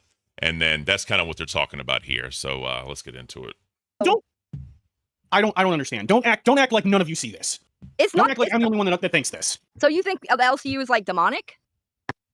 Not demonic. Don't put words in my mouth. I'm not. I'm just asking you. I know the difference between demonic.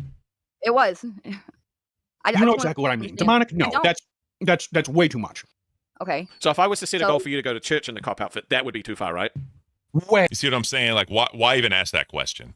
What is the point in asking if I send you to church in that outfit? That's a little too far. That's the shit I'm talking about, bro. Like, why? Why even entertainment, comedy? Yeah, sure. But this means something to this guy, and he's literally the punching bag of tech talk right now. Like, what's all fucking Sweet Tea's doing is doing what Batgirl did and the bit she did and telling Batgirl to stop, even though she was the one that originated this, right?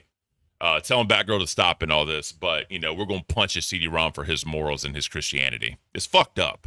Also, this is coming from a guy that doesn't believe in Christianity, so to me, he's just using it to talk shit and get money and donos and all that.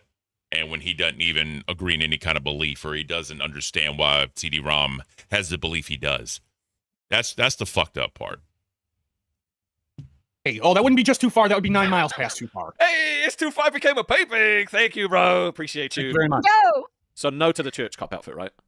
Leave the church out of this. Leave the church out of this. How many times do I have to tell you that? Leave the church out of this. You told me that we need to figure out boundaries, so I'm trying to find the line. Would you go out in public in it? No, we're not. Okay. We're not doing that anymore. Well, by the way, make you do it. We're just wondering what you're just trying to find the line. Fine. By the way, I'm doing the suit all throughout this week because it was paid for. After that, I'm having a burning ceremony. I'm burning the thing, and it's not coming back. I am retiring the suit after this week. Got it? You got that idea from me. I don't care. I'm going to find out. You're saying you've never had fun at all doing this? Why do you say? He's had heaps of fun. He's just in his feels at the moment because of what happened yesterday. He almost got kicked out of his group, but Keem fixed it.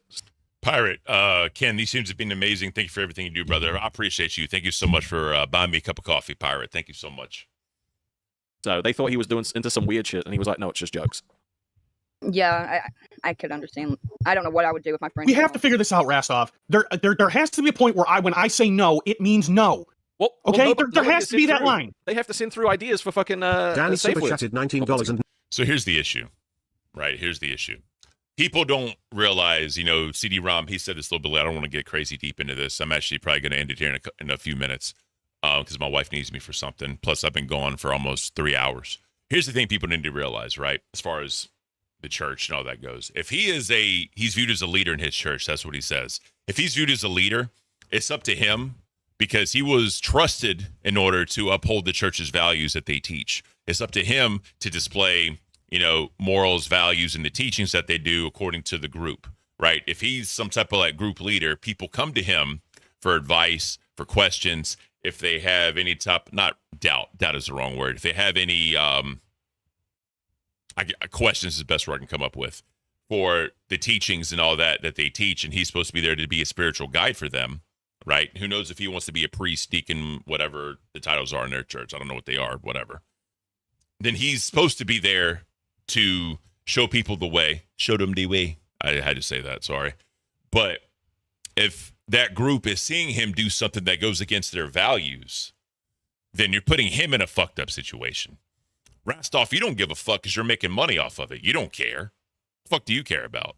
All you care about is CD-ROM is still there so you can keep using him as a punching bag and keep making money off of him while he sits there and rages and does all that other shit. And as soon as you log off and in the stream, you're just going to check your check at the first of every month to make sure it's all still there. You don't care.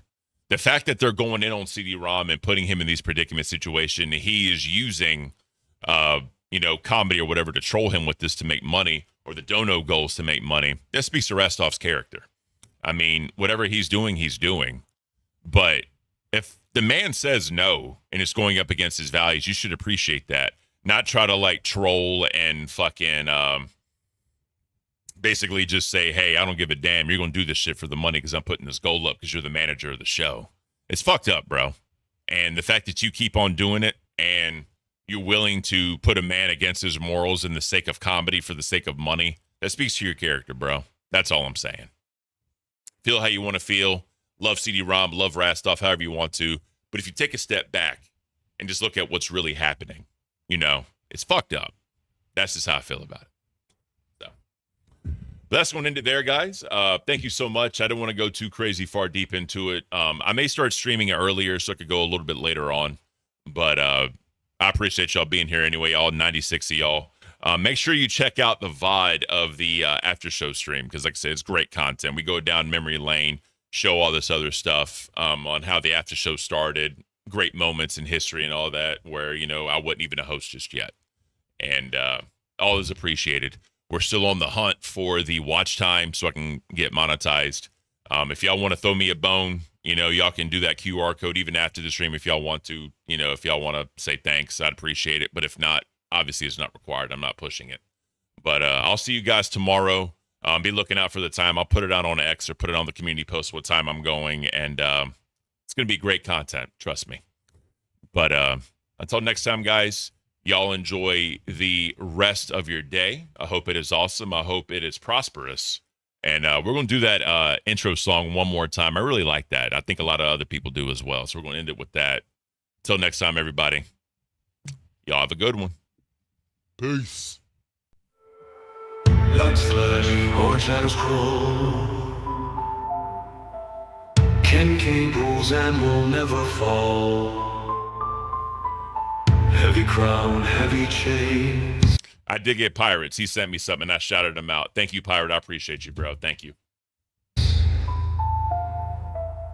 King of chaos driving insane.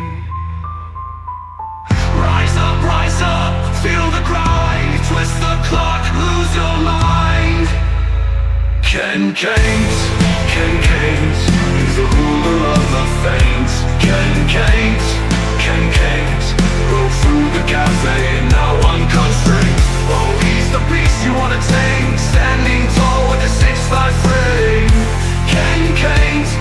Caint.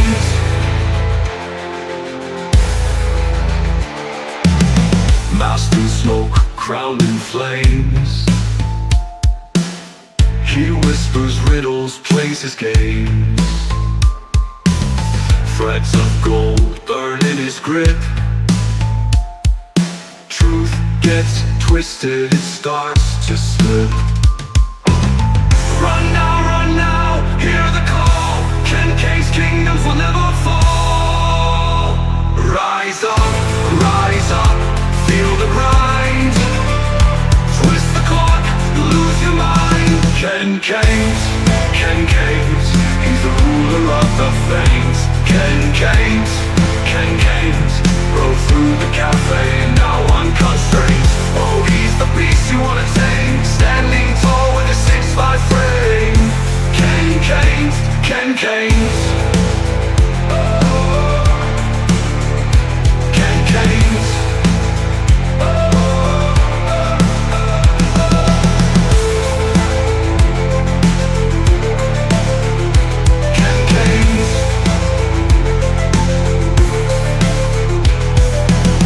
Masked in smoke, crowned in flames. He whispers riddles, plays his games. Caint, he's the ruler of the Fanes. Caint, rode through the cafe and now unconstrained. Oh, he's the beast you wanna tame, standing tall with a 6'5" frame.